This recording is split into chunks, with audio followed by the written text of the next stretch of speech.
Hello दोस्तों, स्वागत है आप सभी का टारगेट छत्तीसगढ़ एग्जाम्स में। मेरा नाम है प्रभा और आज हम लोग छत्तीसगढ़ मंडी उप निरीक्षक के फाइनल रिवीजन के तौर पे मेगा टेस्ट को सॉल्व करने वाले हैं। आपके पास अंतिम 30 दिन का समय रह गया है, जिसमें मेरी सलाह आपको यही रहेगी फ्रेंड्स कि कुछ भी नया टॉपिक न पढ़ के या जो आपको नहीं आता उसके पीछे भागने से बेहतर है आपने जो भी अभी तक पढ़ाई कर रखी है उसी का आपको बार बार रिविजन करना है, जिससे आपको सारे के सारे क्वेश्चन आंसर कंठस्थ हो जाएंगे और आपको आंसर लगाने में बहुत ही आसानी होगी। ठीक है, तो इसी रिवीजन के तौर पे आज हमारा यह वीडियो होने वाला है। तो वीडियो आपके लिए बहुत ही इंफॉर्मेटिव होने वाली है, साथ में आंसर लगाने की कोशिश करेंगे। सभी प्रश्न आपको व्यापम के नए पैटर्न अनुसार देखने को मिलेंगे। ठीक है, तो वीडियो लास्ट तक जरूर से देखिएगा और साथ में आंसर कमेंट करते हुए चलेंगे। ठीक है, देखो हिंदी ग्रामर की प्रश्न से हम लोग शुरुआत करते हैं। हिंदी ग्रामर बहुत ही इजी टॉपिक होता है, आपको इसमें 10 में से 10 स्कोर करना जरूरी है। ठीक है, तो चलिए देखते हैं किसके 10 में से 10 आते हैं। आंसर लगाने के बाद में कमेंट करके जरूर से बताइएगा। ठीक है, चलिए पहले प्रश्न से स्टार्ट करते हैं। पहला प्रश्न आपको दिया है, निम्न शब्दों को वर्णमाला क्रम में लगाइए। शब्द आपको दिए हैं कमल, कलम, कपड़ा और किताब। इनमें से आपको शब्दों को जमाना है जिस प्रकार से डिक्शनरी में यह पाए जाते हैं। ठीक है, डिक्शनरी में आपको खोजना है तो यहाँ किस प्रकार से पाए जाएंगे ये आपको बताना है।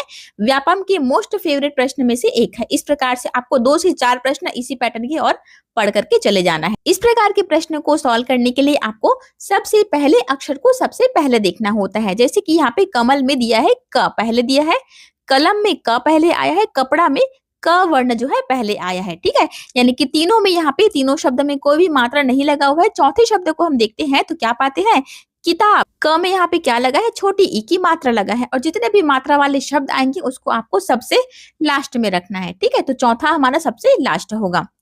अब बाकी बचे तीनों शब्द में हमको क्या देखना है, सबसे पहले वर्ण को सबसे पहले देखना होता है। तो यहाँ पे देखते हैं कमल, कलम, कपड़ा। तीनों शब्दों में से क जो है समान है, इसलिए हम क्या करेंगे, दूसरे वर्ण की तरफ चलेंगे। दूसरे वर्ण में यहाँ पे कमल में क्या आ जाएगा, म आ जाएगा। दूसरा वर्ण यहाँ पे क्या है, ल आपका दूसरा वर्ण है। कपड़ा में प आपका दूसरा वर्ण है। समझ में आया। यदि यह भी समान होता, मान लो की बात है, यह अगर समान होता कि म सभी में म होता तो हम क्या करते, म को भी कॉमन लेकर के अब तीसरे वर्ण की तरफ चलते। लेकिन फिलहाल यहाँ पे तीनों वर्ण जो है अलग अलग दिया, इसलिए हमने दूसरे वर्ण को देखा है। ठीक है, अब देखो अब कैसे सॉल्व करना है। अब आपको, आपने हिंदी वर्णमाला तो पढ़ा ही होगा, प फ ब भ म। क्रम क्या होता है, प फ ब भ म य र ल व स। ठीक है, तो सबसे पहले कौन सा आता है, सबसे पहले आता है हमारा प। ठीक है, प पहले आया, उसके बाद में क्या आता है, फ ब भ म।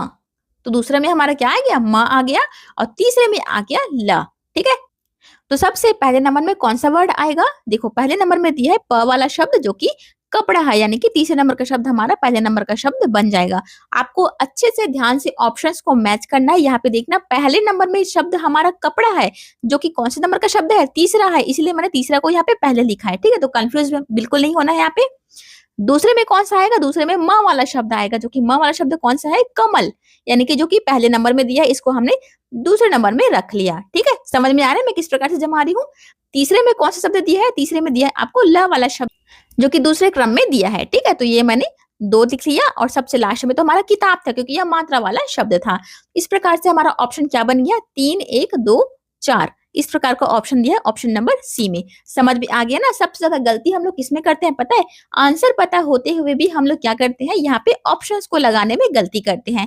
जैसा कि यहाँ पे कपड़े को मैंने क्या लिखा था, पहले क्रम में रखा था, जबकि एक्चुअली में यह कौन से क्रम का शब्द है, एक्चुअली में यह तीसरे क्रम का शब्द है। तो मैंने यहाँ पे 1 ना लिख करके मैंने क्या लिखा था, 3 लिखा था। और यदि आप ऑप्शंस को ध्यान से देखेंगे तो यहाँ पे 1 नंबर भी पहले में लिखा है। ठीक है, यदि मैं 3 की जगह में 1 लिखने जाऊंगी तो मैं खुद कंफ्यूज हो जाऊंगी, क्योंकि व्यापम ऐसा ही करता है, ऑप्शंस के साथ खेलने लग गया है आजकल। क्योंकि जो प्रश्न सेट कर रहा है वो हमसे कहीं ज्यादा बुद्धिमान है, उनको पता है स्टूडेंट के दिमाग के साथ कैसे खेलना है। ठीक है, तो आपको सिंपल वे में आंसर लगाने की कोशिश करना है, कंफ्यूज बिल्कुल नहीं होना है। ठीक है, ऑप्शंस में ही हम लोग आधा गलतियां करके आते हैं। सेकंड प्रश्न आपको दिया है, जिसे जीता ना जा सके के लिए एक शब्द क्या होगा, ये आपको बताना है। तो जिसको जीत नहीं सकते उसको क्या बोलते हैं, उसको बोलते हैं अजेय, ऑप्शन नंबर ए। ठीक है, अमिट का अर्थ क्या होता है, जिसको मिटाया नहीं जा सकता उसको अमिट कहते हैं। अभेद्य, जिसको भेदा नहीं जा सकता उसको अभेद्य कहते हैं। और अटल, जिसको टाला नहीं जा सकता उसको अटल कहते हैं। क्लियर हो गए, तो इसमें से भी प्रश्न बन सकते हैं, आपको एक बार अच्छे से देख लेना है। ठीक है, क्वेश्चन नंबर 3 आपको दिया है, पंकज शब्द में कौन सा समास है ये आपको बताना है। तो पंकज का समास वगैरह कैसे होता है? पंक यानी कि कीचड़ में उत्पन्न होने वाला, पंक धन ज मिल करके यह पंकज बना हुआ है। ज का अर्थ होता है जन्म लेने वाला और पंक का अर्थ होता है कीचड़, यानी कि कीचड़ में उत्पन्न होने वाले को हम क्या कहते हैं? कमल कहते हैं। क्या कहते हैं? कीचड़ में उत्पन्न होने वाला चीज कौन सा है? कमल है। ठीक है, कमल, पंकज, जलज, ये तीनों क्या है? इसी के नाम है, कमल के ही। ठीक है, तो यह पंकज जो है हमारे तीसरे अर्थ को प्रकट कर रहा है, इसलिए यह क्या है? बहुब्रीहि समास का उदाहरण है। समझ में आया ना क्यों तीसरे अर्थ को प्रकट कर रहा है? क्योंकि यहाँ पे कहीं पर भी आपको पंकज शब्द में कमल का जिक्र नहीं हुआ है, लेकिन इसका तीसरा अर्थ क्या निकल के आ रहा है कि कीचड़ में उत्पन्न होने वाला है कमल, इसलिए यह क्या है? बहुब्रीहि समास का उदाहरण है। तीसरे अर्थ को प्रकट कर रहा है, इसलिए यह बहुब्रीहि समास का उदाहरण है। ठीक है, क्वेश्चन नंबर 4 आपको दिया है, सज्जन शब्द में कौन सी संधि है? अब यह तो बहुत ही इजी प्रश्न है। सज्जन का यहाँ पे संधि वगैरह कैसे होता है? सत धन जन। ध्यान देने वाली बात यहाँ पे है, त के नीचे आपको हलंत देखने को मिलेगा। ठीक है, और जिस भी शब्द में आपको हलंत देखने को मिल जाए वहां क्या होता है? हमेशा व्यंजन संधि होती है। जितने भी शब्दों में आपको हलंत देखने को मिलेंगे वहां पे व्यंजन संधि होता है। जैसे कि सदाचार, सदाचार का यहाँ पे समास वगैरह क्या होता है? सतधन आचार होता है। ठीक है, तो यहाँ पे व्यंजन संधि का उदाहरण है। अगला प्रश्न है, अल्पज्ञ शब्द में कौन सा उपसर्ग है ये आपको बताना है। ठीक है, तो इस प्रकार से प्रश्न भी व्यापक में बहुत पूछता है, तो इसका हमको विग्रह करेंगे तो कैसे बनता है? अल्प धन अज्ञ बनता है। ठीक है, अज्ञ का अर्थ होता है जानना और अल्प का अर्थ होता है कम, यानी कि कम जानने वाले को अल्पज्ञ कहते हैं। तो यहाँ पे अज्ञ क्या है हमारा? अज्ञ हमारा धातु शब्द है जिसको मूल रूप भी बोलते हैं। ठीक है, और उपसर्ग हमारा क्या है? उपसर्ग है हमारा अल्प। तो ऑप्शन नंबर ए इस प्रश्न का राइट आंसर है। क्लियर है? बहुत ही इजी प्रश्न था ये भी। बालक ने फल खाया, वाक्य में ने क्या है ये आपको बताना है।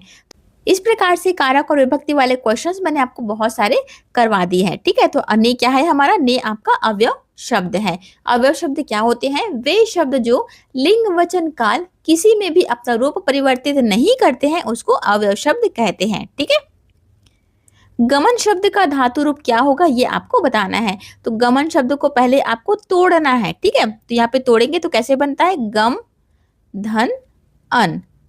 ठीक है, गम आपका यहाँ पे धातु शब्द है, यानी कि मूल शब्द है, जिसका अर्थ क्या होता है? गम का अर्थ होता है जाना या प्रस्थान करना। और अन आपका क्या है? अन क्या है? अन जो है वह ल्यूट प्रत्यय है। तो गमन शब्द का धातु रूप क्या हो जाएगा? ऑप्शन नंबर ए गम। ठीक है, गम का अर्थ होता है जाना या चलना, प्रस्थान करना। निम्न में से देशज शब्द कौन सा है ये आपको पहचानना है। देखो, देशज शब्द पहचानने का मैंने आपको ट्रिक क्या बताया था? यदि किसी शब्द में ढ दिख जाए, ढ दिख जाए और ख दिख जाए या ट दिख जाए, तो मोस्ट ऑफ द चांसेस यहाँ रहते हैं कि यह जो शब्द है वह आपके देशज शब्द में हो। ठीक है, जैसे कि खिड़की, लोटा, पगड़ी, ये सब में क्या आ रहा है, इसलिए यह क्या है? यह आपकी देशज शब्द है। तो देशज शब्द हमारा इनमें से कौन सा हो जाएगा? इनमें से है खिड़की। ऑप्शन नंबर डी हमारा इस प्रश्न का राइट आंसर है। आदमी जो है वह कौन सा शब्द है? आदमी आपके अरबी भाषा का शब्द है। अग्नि जो है संस्कृत भाषा का शब्द है। किताब भी अरबी भाषा का शब्द है, लेकिन खिड़की आपके देशज शब्द में आते हैं। ठीक है, ड ढ ड इस प्रकार के शब्द वर्ण को आपको याद रखना है। जलज शब्द में कौन सा समास है ये आपको बताना है। अब जलज का मैंने आपको बता दिया अभी। पंकज हमने जो देख लिया था ना, पंकज, पंकज का अर्थ क्या होता है? पंख में उत्पन्न होने वाला, जिसको कमल के रूप में हमने आंसर लिया था। उसी प्रकार से यहाँ पे जलज, जल धन ज मिल करके यह शब्द बना हुआ है। ज का अर्थ होता है उत्पन्न होने वाला, जल का अर्थ है पानी। तो पानी में उत्पन्न होने वाले को हम क्या बोलते हैं? फिर से कमल को ही बोलते हैं, यानी कि जल धन ज मिल करके जलज बन रहा है और जलज आपके कमल को प्रदर्शित कर रहा है। इसलिए यहाँ कौन सा समास है? यह बहुब्रीहि समास का उदाहरण है। ठीक है, कमल और जलज दोनों एक ही है, आपको ध्यान रखना है। यहाँ पे थोड़ा सा क्वेश्चन रिपीट हो गया है। वह तेजी से दौड़ा में तेजी से क्या है ये आपको बताना है। तो संधि समास नाउन प्रोनाउन को हिंदी इंग्लिश दोनों भाषा के मैंने कंप्लीट करवा दिया है। इसमें से एक प्रश्न इस प्रकार के प्रश्न बनते ही बनते हैं। ठीक है, तो कमेंट बॉक्स चेक करना, मैं आपको सारे के सारे वीडियो का लिंक प्रोवाइड कर दूंगी। तो देखो, वह आपका क्या है? वह आपका सर्वनाम है। दौड़ना क्या है? दौड़ना आपकी क्रिया है। ठीक है, और तेजी से जो है वह किसकी विशेषता बता रहा है? दौड़ने की विशेषता बता रहा है तेजी से। ठीक है, वह किस प्रकार से दौड़ता है? तो वह तेजी से दौड़ता है, यानी कि दौड़ने शब्द की, दौड़ने क्रिया की विशेषता बता रहा है तेजी से, इसलिए यह क्या है? क्रिया विशेषण है। ध्यान देना, यहाँ पे विशेषण भी ऑप्शन में दिया गया है, लेकिन यह आंसर नहीं होगा। क्यों नहीं होगा? क्योंकि संज्ञा सर्वनाम की विशेषता बताने वाले शब्द को हम लोग विशेषण कहते हैं। और फिलहाल जो तेजी से शब्द दिया है वह किसकी विशेषता बता रहा है? ये वह की विशेषता नहीं बता रहा है, बल्कि तेजी से दौड़ना यानी कि दौड़ने की विशेषता बता रहा है वह, ठीक है। और क्रिया की विशेषता बताने वाले शब्द को क्रिया विशेषण कहते हैं, ना कि विशेषण कहते हैं, ठीक है। तो इसलिए दोनों में डिफरेंस को आपको ध्यान देना है। वीडियो देखना आपके लिए बहुत ही इंपॉर्टेंट है अगर आप इस टॉपिक में कंफ्यूज होते हैं तो, ठीक है। एकदम बेसिक से मैंने आपको समझाया है। तो इस प्रकार से हिंदी के आपके 10 प्रश्न कंप्लीट होते हैं। 10 में से 10 किसको मिले यह मुझे कमेंट बॉक्स में कमेंट करके जरूर से बताएंगे। कम नंबर आ रहा है तो भी मुझे जरूर से बता देना, और किस टॉपिक में आपको प्रॉब्लम हुई यह भी मुझे कमेंट करके बता सकते हैं, ताकि मैं आपको अगला वीडियो जो है उसी टॉपिक के बेसिस पे लेकर के आ सकूं, ठीक है। अब हम लोग इंग्लिश ग्रामर के प्रश्न से स्टार्ट करते हैं। पहला प्रश्न आपको दिया गया है, correct the bold word in the sentence. ये जो आपको बोल्ड वर्ड लेटर में शब्द जो दिया गया है उसी को आपको करेक्ट करना है। तो he did not went to the office yesterday, वह कल ऑफिस नहीं जा सका, ये आपको सेंटेंस में बोल रहा है। तो यहाँ पे इसकी जगह हमें क्या आना चाहिए, ये आपको छांटना है। तो देखो, डिड आपका यहाँ पे पास्ट टेंस को प्रदर्शित कर रहा है, ठीक है। पास्ट टेंस है, डू डिड डन होता है, ठीक है। तो यहाँ हमारा पास्ट टेंस है। लेकिन यहाँ पे वेंट को भी अगर आप देखेंगे तो वेंट भी आपका क्या है, पास्ट टेंस में ही दिया गया है। गो वेंट गॉन होता है। तो जहां पर भी सेंटेंस में आपको डिड शब्द दिख जाए वहां पे हमेशा क्रिया को वर्ब के फर्स्ट फॉर्म में ही रखना है। यानी कि मैंने क्या बोला, he did not go to the office yesterday. Went की जगह में हम किसका प्रयोग करेंगे, गो का प्रयोग करेंगे। क्यों करेंगे मैंने आपको बता दिया, क्यों करेंगे, क्योंकि यहाँ पे वेंट है और डिड है, दोनों की दोनों पास्ट में है। और जहां पर भी डिड का प्रयोग हुआ रहता है उसके साथ में वर्ब का फर्स्ट फॉर्म प्रयोग करते हैं, ठीक है। यहाँ पे वेंट आपका वर्ब का सेकंड फॉर्म हो गया है, इसलिए यह गलत है। तो he did not go, first form क्या हो जाएगा, वेंट का गो हो जाएगा, ठीक है। तो इसलिए he did not go to the office yesterday. सुनने में थोड़ा गलत लग रहा है लेकिन ग्रामर के हिसाब से यही सही होता है, ठीक है। अगला प्रश्न है, correct the bold word in the sentence. फिर से आपको करेक्ट करना है। She is knowing the answer, उसको आंसर पता है। तो यहाँ पे सही कौन सा होना चाहिए था, देखो शी क्या है आपका, शी आपका यहाँ पे कर्ता यानी कि सब्जेक्ट है, ठीक है। तो शी के साथ में हमेशा वर्ब के फर्स्ट फॉर्म के साथ में एस या ई एस लगता है। तो नोज, यहाँ पे नोइंग की जगह में क्या होना चाहिए, नोज। ऑप्शन नंबर सी इस प्रश्न का राइट आंसर है। She knows the answer very well. To beat around the bush, meaning क्या होगा ये आपको बताना है। ये है आपका आइडियम एंड फ्रेजन, हिंदी में उसी को कहते हैं कहावतें और मुहावरे, ठीक है। ये मैंने आपको एक वीडियो बना करके दे दी है प्रॉपर, आपको टॉप 100 आइडियम्स एंड फ्रेज जो कि एग्जाम में बार बार रिपीट होते हैं, इसका मैंने कल ही वीडियो अपलोड किया है। इस टॉपिक को छोड़कर के आपको बिल्कुल भी नहीं जाना है फ्रेंड्स, इसमें से 2 से 3 प्रश्न व्यापम पूछता है, ठीक है। तो कहावतें और मुहावरे जो होते हैं बहुत ही इजी टॉपिक है, अगर आप इसको अच्छे से पढ़ लेते हैं तो 2 से 3 नंबर आप पे कहीं नहीं गए हैं, ठीक है। तो वीडियो का लिंक मैं आपको फिर से डिस्क्रिप्शन बॉक्स में दे दूंगी, चेक करना बिल्कुल भी मत भूलिएगा। टू बीट अराउंड द बस का अर्थ क्या होता है, to avoid the main topic, यानी कि आनाकानी करना या घुमा फिरा करके बातें करना, इसका अर्थ होता है, ठीक है। Change into passive voice, passive voice आपको चेंज करना है। Someone stole my wallet, someone यहाँ पे क्या है, समवन आपका सब्जेक्ट है जिसको हमको बाद में ऑब्जेक्ट बनाना रहेगा। स्टोल जो है आपका वर्ब के सेकंड फॉर्म में दिया है, स्टील स्टोल स्टोलन होता है क्योंकि। और माई वॉलेट क्या है, माई वॉलेट आपका ऑब्जेक्ट है जिसको हमको सब्जेक्ट बनाना रहेगा। तो चलिए फिर सॉल्व करते हैं। माई वॉलेट जो कि ऑब्जेक्ट है उसको हम लोग सब्जेक्ट बना लेते हैं। माई वॉलेट स्टोल दिया है यहाँ पे, यानी कि यह पास्ट टेंस में दिया हुआ है, इसलिए हमको वॉस या वेयर का यूज करना पड़ेगा। चूंकि माई वॉलेट यहाँ पे सिंगुलर में है इसलिए हमने वॉस का यूज किया। तो माई वॉलेट वॉस, और वर्ब का थर्ड फॉर्म, हेल्पिंग वर्ब के बाद में वर्ब का थर्ड फॉर्म यूज करते हैं। तो और वर्ब का थर्ड फॉर्म यानी कि स्टोलन यूज होगा, क्योंकि स्टील स्टोल स्टोलन होता है। तो my wallet was stolen by someone, यहाँ पे बाई एजेंट के रूप में समवन ही रहेगा, ठीक है। ये ऑप्शन नंबर ए इस प्रश्न का राइट आंसर हो जाएगा। कभी कभी मैंने आपको बता भी रखा है बाई एजेंट का यूज व्यापम नहीं करता है, ठीक है। उस प्रकार से मैंने ऑप्शंस को आपको दे रखा है। अगर आपको इसको डिटेल में सीखना है तो मैंने वीडियो ऑलरेडी बना दिया है, जरूर से वीडियो को एक बार चेकआउट करेंगे, एकदम बेसिक से मैंने आपको समझाया है, ठीक है। Choose the antonym of generous, generous का अर्थ क्या होता है, उदार या दयालु, ठीक है। जो बहुत अधिक दया करता है उसी को जनरस कहते हैं। तो इसका एंटोनिम यानी कि हमको विलोम शब्द बताना है। तो विलोम शब्द क्या हो जाएगा, ऑप्शन नंबर बी सेल्फिश, जो अपने बारे में सोचता है उसी को सेल्फिश कहते हैं, और जो दूसरों के बारे में सोचता है, जो दानी व्यक्ति होता है, उसी को जनरस कहते हैं, ठीक है। One who looks at the bright side of things, यानी कि जो हमेशा उन्नति के बारे में सोचता है, अच्छी चीजों के बारे में सोचता है, उसको क्या कहते हैं ये आपको बताना है। तो क्या कहते हैं? ऑप्टिमिस्टिक कहते हैं, यानी कि आशावादी। हमेशा निराश रहता है, यानी कि जो नेगेटिव चीजें सोचता है उसको पेसिमिस्टिक कहते हैं। क्रिटिक यानी कि क्या होता है? समालोचक या समीक्षक। और फॉलोवर का अर्थ होता है जो कि आपको फॉलो करता है, यानी कि अनुयायी। ठीक है, तो इन सभी का मीनिंग भी मैंने आपको बता दिया है, पर अच्छे से आप लोग नोट डाउन कर लेंगे। अगला प्रश्न आपको दिया है, आपको एरर फाइंड करना है। यहाँ पे सेंटेंस दिया है, neither of the two boys are present today. आज कोई भी बॉयज जो है प्रेजेंट नहीं है, यह इनका कहना है। तो एरर किस पार्ट में है ये आपको बताना है। ठीक है, ये ऑप्शंस आपको इस प्रकार से दिए गए हैं। तो देखो यहाँ पे नाइदर ऑफ द टू, यहाँ तक तो बिल्कुल सही दिया गया, कोई भी एरर नहीं है। ठीक है, और चूंकि टू बॉयज यानी कि दो लड़कों की बात हो रही है, इसलिए बॉय के साथ में एस का प्रयोग हुआ है, यानी कि यह भी बिल्कुल करेक्ट है। ठीक है, बहुवचन में प्रयोग हुआ इसलिए हमने एस लगा दी, यहाँ भी बिल्कुल करेक्ट है। लेकिन यहाँ पे आप देखेंगे तो आर का प्रयोग हुआ है। अब आप यह कहेंगे कि मैडम बॉयज तो हमारा बहुवचन में दिया है, इसलिए हमने आर का प्रयोग किया है, जो कि बिल्कुल करेक्ट है करके। लेकिन मैं आपको ये कहूंगी, नाइदर यहाँ पे दिया है, उसको आपको सबसे पहले देखना है।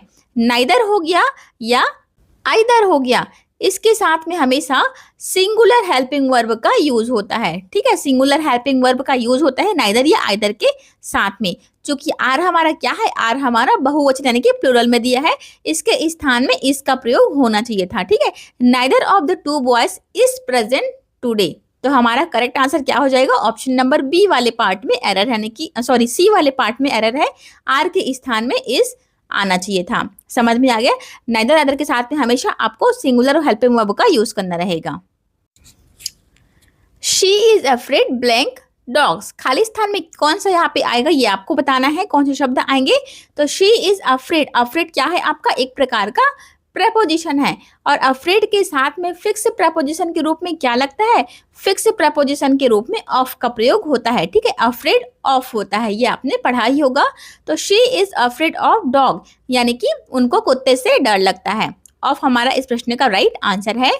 यहाँ पे फिर से आपको प्रेपोजिशन का क्वेश्चन दिया गया है, the cat jumped blank the table. क्या बोल रहा है? बिल्ली जो है कूद रही है, यानी कि इधर से उधर जा रही है। कहाँ से? टेबल के, टेबल से आर पार हो रहे हैं, यानी कि ऊपर से कूदने के लिए हम किसका प्रयोग करते हैं? देखो टेबल यहाँ पे दिया, इसको ध्यान से आपको देखना रहेगा। टेबल दिया है, जो कि बिल्ली कैसे कूदेगी? टेबल के ऊपर से कूदेगी, और ऊपर से कूदने के लिए हमारा शब्द कौन सा होता है? ऑन टू का प्रयोग हम करते हैं। ऑप्शन नंबर सी यहाँ पे इस प्रश्न का राइट आंसर हो जाएगा। अगर आपको ऑप्शन में यहाँ पे इनटू दिया होता, मान लो की बात है, तो आप क्या कहते? इधर से उधर कूदने के लिए हम इनटू का प्रयोग करते हैं कि नहीं करते हैं? लेकिन आपको छोटी छोटी चीजों को ध्यान देना है। मैंने क्या बोला? टेबल के ऊपर से कूद रही है, और किसी चीज के ऊपर से कूदने के लिए हमको ऑनटू का प्रयोग करना होता है। और किसी चीज के अंदर जाने के लिए, जैसे कि हम मान लो की बात है, मेढक जो है कुएं के अंदर जाता है, तो मेढक कुएं के अंदर जा रहे हैं, कि वह क्या हो रहा है? इनटू शब्द का हमको प्रयोग करना रहेगा। ठीक है, किसी चीज के अंदर जाने के लिए हमको इनटू का प्रयोग करना है, ऊपर से जाने के लिए ऑनटू का प्रयोग करना है। क्लियर हो गए सारे पॉइंट्स?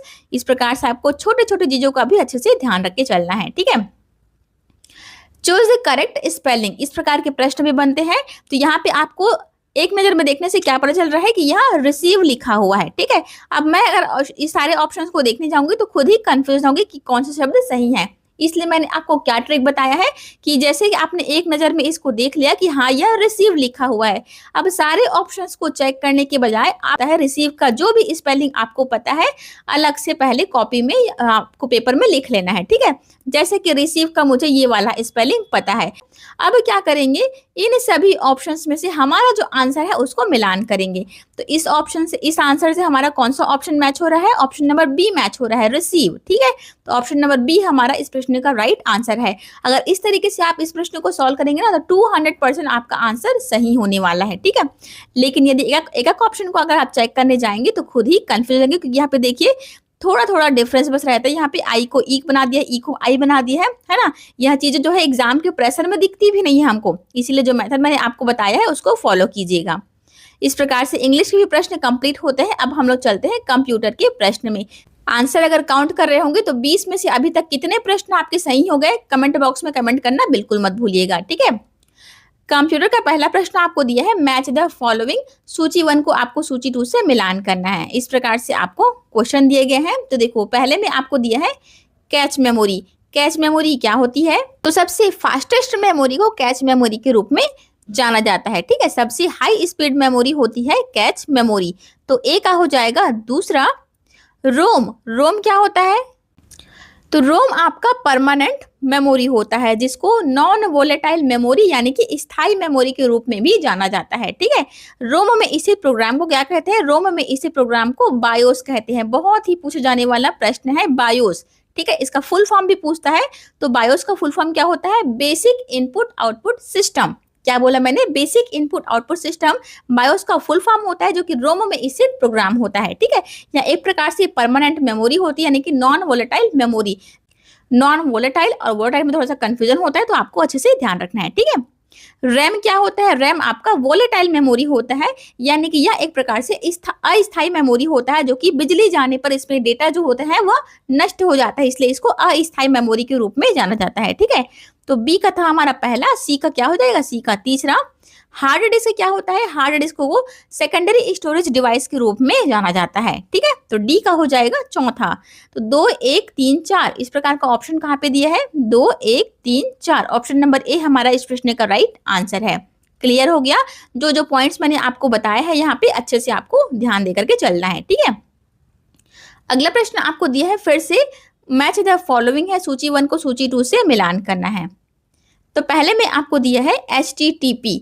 HTTP का फुल फॉर्म क्या होता है? हाइपर टेक्स्ट ट्रांसफर प्रोटोकॉल, ठीक है। फुल फॉर्म वाले वीडियोस मेरे चैनल पे अपलोड है, आप चाहे तो देख सकते हैं, क्योंकि इसमें से भी प्रश्न एक ना एक बनते ही बनते हैं, ठीक है। तो HTTP का क्या अर्थ होता है? यह वेब कम्युनिकेशन के लिए उपयोग होता है। HTTP को हम लोग वेब कम्युनिकेशन के लिए प्रयोग करते हैं, ठीक है। तो पहले का हो जाएगा। दूसरा FTP, जिसका फुल फॉर्म होता है फाइल ट्रांसफर प्रोटोकॉल। तो यह किसके लिए प्रयोग होता है? फाइल को ट्रांसफर करने के लिए। नाम से ही क्लियर हो जा रहा है, FTP का फुल फॉर्म क्या होता है? फाइल ट्रांसफर प्रोटोकॉल, जो कि फाइल को ट्रांसफर करने के लिए प्रयोग करेंगे, ठीक है। इसलिए आपको फुल फॉर्म भी पता होना सभी का जरूरी है। SMTP क्या होता है? यह एक प्रकार का प्रोटोकॉल होता है, जो कि आपके ईमेल को सेंड करने के लिए यानी कि भेजने के लिए प्रयोग करते हैं, जिसका फुल फॉर्म क्या होता है? Simple mail transfer protocol. फिर से यहाँ पे हमारा फुल फॉर्म अगर हमको पता रहेगा तो हम यहाँ पे आंसर लगा सकते हैं। SMTP का फुल फॉर्म होता है simple mail transfer protocol. Mail को ट्रांसफर करने के लिए हम किसका प्रयोग करते हैं? SMTP का प्रयोग करते हैं। और POP3 इसका फुल फॉर्म क्या होता है? पोस्ट ऑफिस प्रोटोकॉल, जिसका प्रयोग हम लोग क्यों करते हैं? ईमेल को रिसीव करने के लिए। ध्यान देंगे, ईमेल को रिसीव करने के लिए हम POP का प्रयोग करेंगे और सेंड करने के लिए SMTP का प्रयोग करेंगे। तो डी का हो जाएगा चौथा। 2 1 3 4 वाला ऑप्शन कहाँ पे दिया है? Option number 2 1 3 4 option number A हमारा इस प्रश्न का राइट आंसर है, ठीक है। क्वेश्चन नंबर 3 आपको फिर से दिया है मैच द फॉलोइंग, सूची 1 को सूची 2 से मिलान करना है। पहले में आपको दिया है लिनक्स। लिनक्स क्या है हमारा? लिनक्स एक प्रकार का ऑपरेटिंग सिस्टम होता है। तो ए का हो जाएगा दूसरा। और यह किस प्रकार का ऑपरेटिंग सिस्टम, यानी कि ओपन है कि क्लोज्ड है? तो लिनक्स एक ओपन सोर्स ऑपरेटिंग सिस्टम का उदाहरण है, ठीक है, जो कि कंप्यूटर और हार्डवेयर के बीच में एक पुल की तरह काम करता है। पाइथन क्या होता है? पाइथन एक प्रकार का प्रोग्रामिंग लैंग्वेज है, जो कि हाई लेवल लैंग्वेज यानी कि उच्च स्तरीय भाषा होती है, ठीक है। तो बी का हो जाएगा पहला। और MySQL इसका अर्थ क्या होता है? माई स्ट्रक्चर्ड क्वेरी लैंग्वेज, जो कि एक प्रकार का लोकप्रिय open source relational database management system यानी कि डेटाबेस है, RDBMS, ठीक है। तो सी का हो जाएगा तीसरा। और HTML क्या होता है? Hyper text markup language. इसका फुल फॉर्म क्या होता है? हाइपर टेक्स्ट मार्कअप लैंग्वेज, जो कि एक प्रकार का मार्कअप लैंग्वेज है। तो टी का हो जाएगा चौथा। तो फिर से यहाँ पे 2 1 3 4 वाला ऑप्शन दिया गया है हमको। 2 1 3 4 कहाँ पे है? 2 1 3 4 फिर से ऑप्शन नंबर ए इस प्रश्न का राइट आंसर हो गया। क्लियर है? अगला प्रश्न आपको दिया है question number 4, match the following वाले क्वेश्चन आ गए हैं। पहले में आपको दिया है लैन। लैन का फुल फॉर्म क्या होता है? Local area network. Local area network मतलब जो अपने क्षेत्र में हम प्रयोग करते हैं छोटे क्षेत्र के लिए, उसी को लोकल एरिया नेटवर्क कहते हैं। इसका रेंज बहुत ज्यादा पूछता है, तो इसका रेंज होता है 100 मीटर से 1 किलोमीटर के डिस्टेंस तक, ठीक है। सेकंड में आपको दिया है मैन। मैन का अर्थ क्या होता है? Metropolitan area network. तो पहले का था हमारा तीसरा और दूसरे का क्या हो जाएगा? दूसरा। वैन का अर्थ क्या होता है? वाइड एरिया नेटवर्क, जो कि बहुत बड़े क्षेत्र के लिए प्रयोग होता है, उसी को वाइड एरिया नेटवर्क कहते हैं। जैसे कि इंटरनेट। इंटरनेट क्या है? हमारा वाइड एरिया नेटवर्क का एक एग्जाम्पल है। ठीक है, तो 3, 2, 1 इस प्रकार का ऑप्शन कहाँ पे दिया है? ऑप्शन नंबर ए में। क्लियर है? ये तो बहुत ही इजी था। क्वेश्चन नंबर 5 भी बहुत ही इजी होने वाला है, एकदम 1 सेकंड के अंदर आंसर लगा के देखिए। यहाँ पे मैच द फॉलोइंग दिया है, सूची 1 को फिर से आपको सूची 2 से मिलान करना है। पहले नंबर में दिया है कंट्रोल प्लस सी। शॉर्टकट की को हम लोग किस लिए प्रयोग करते हैं? कॉपी करने के लिए। तो ए का हो जाएगा दूसरा, और कंट्रोल प्लस वी कॉपी किए हुए टेक्स्ट को पेस्ट करने के लिए हम लोग कंट्रोल प्लस वी का प्रयोग करते हैं। तो बी का हो जाएगा पहला, और कंट्रोल प्लस एक्स का प्रयोग हम लोग क्यों करते हैं? किसी भी चीज को कट करने के लिए। तो सी का हो जाएगा तीसरा। तो इस प्रकार से 2, 1, 3 वाला फिर से ऑप्शन आ गया। 2, 1, 3 यानी कि ऑप्शन नंबर ए इस प्रश्न का राइट आंसर है। ध्यान देने वाली बात आपको यहाँ पे ये है कि कंप्यूटर के शॉर्टकट की से और फुल फॉर्म वाले क्वेश्चंस बहुत ज्यादा पूछे जाते हैं एग्जाम में। अगर आपको एक भी प्रश्न को, एक भी मार्क्स को मिस नहीं करना है तो जरूर से वीडियो को वॉच करेंगे। डिस्क्रिप्शन बॉक्स चेक करना या कमेंट बॉक्स एक बार चेक करना, वहां पे मैं आपको इन सभी वीडियो का लिंक प्रोवाइड कर दूंगी। ठीक है, क्वेश्चन नंबर 6 आपको दिया है, कथन कारण वाले प्रश्न है। कथन आपको दिया गया है, ऑपरेटिंग सिस्टम कंप्यूटर के सभी रिसोर्सेज को मैनेज करता है। तो क्या यह कथन सही है? क्या? बिल्कुल। ऑपरेटिंग सिस्टम का कार्य क्या होता है? कंप्यूटर के सभी रिसोर्सेज को मैनेज करना। ठीक है, कारण आपको दिया गया है, ऑपरेटिंग सिस्टम एप्लीकेशन, सॉफ्टवेयर और हार्डवेयर के बीच इंटरफेस का काम करता है।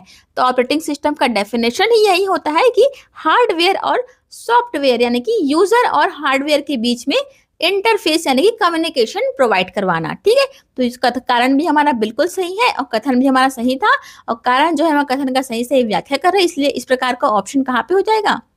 इसलिए हमारा सही ऑप्शन कौन सा हो जाएगा? Option number A. दोनों के दोनों सही है, और आर जो है सही सही कारण बता रहा है। ठीक है, क्वेश्चन नंबर 7 आपको दिया है, इंटरनेट का पूरा नाम क्या है? ये आपको बताना है।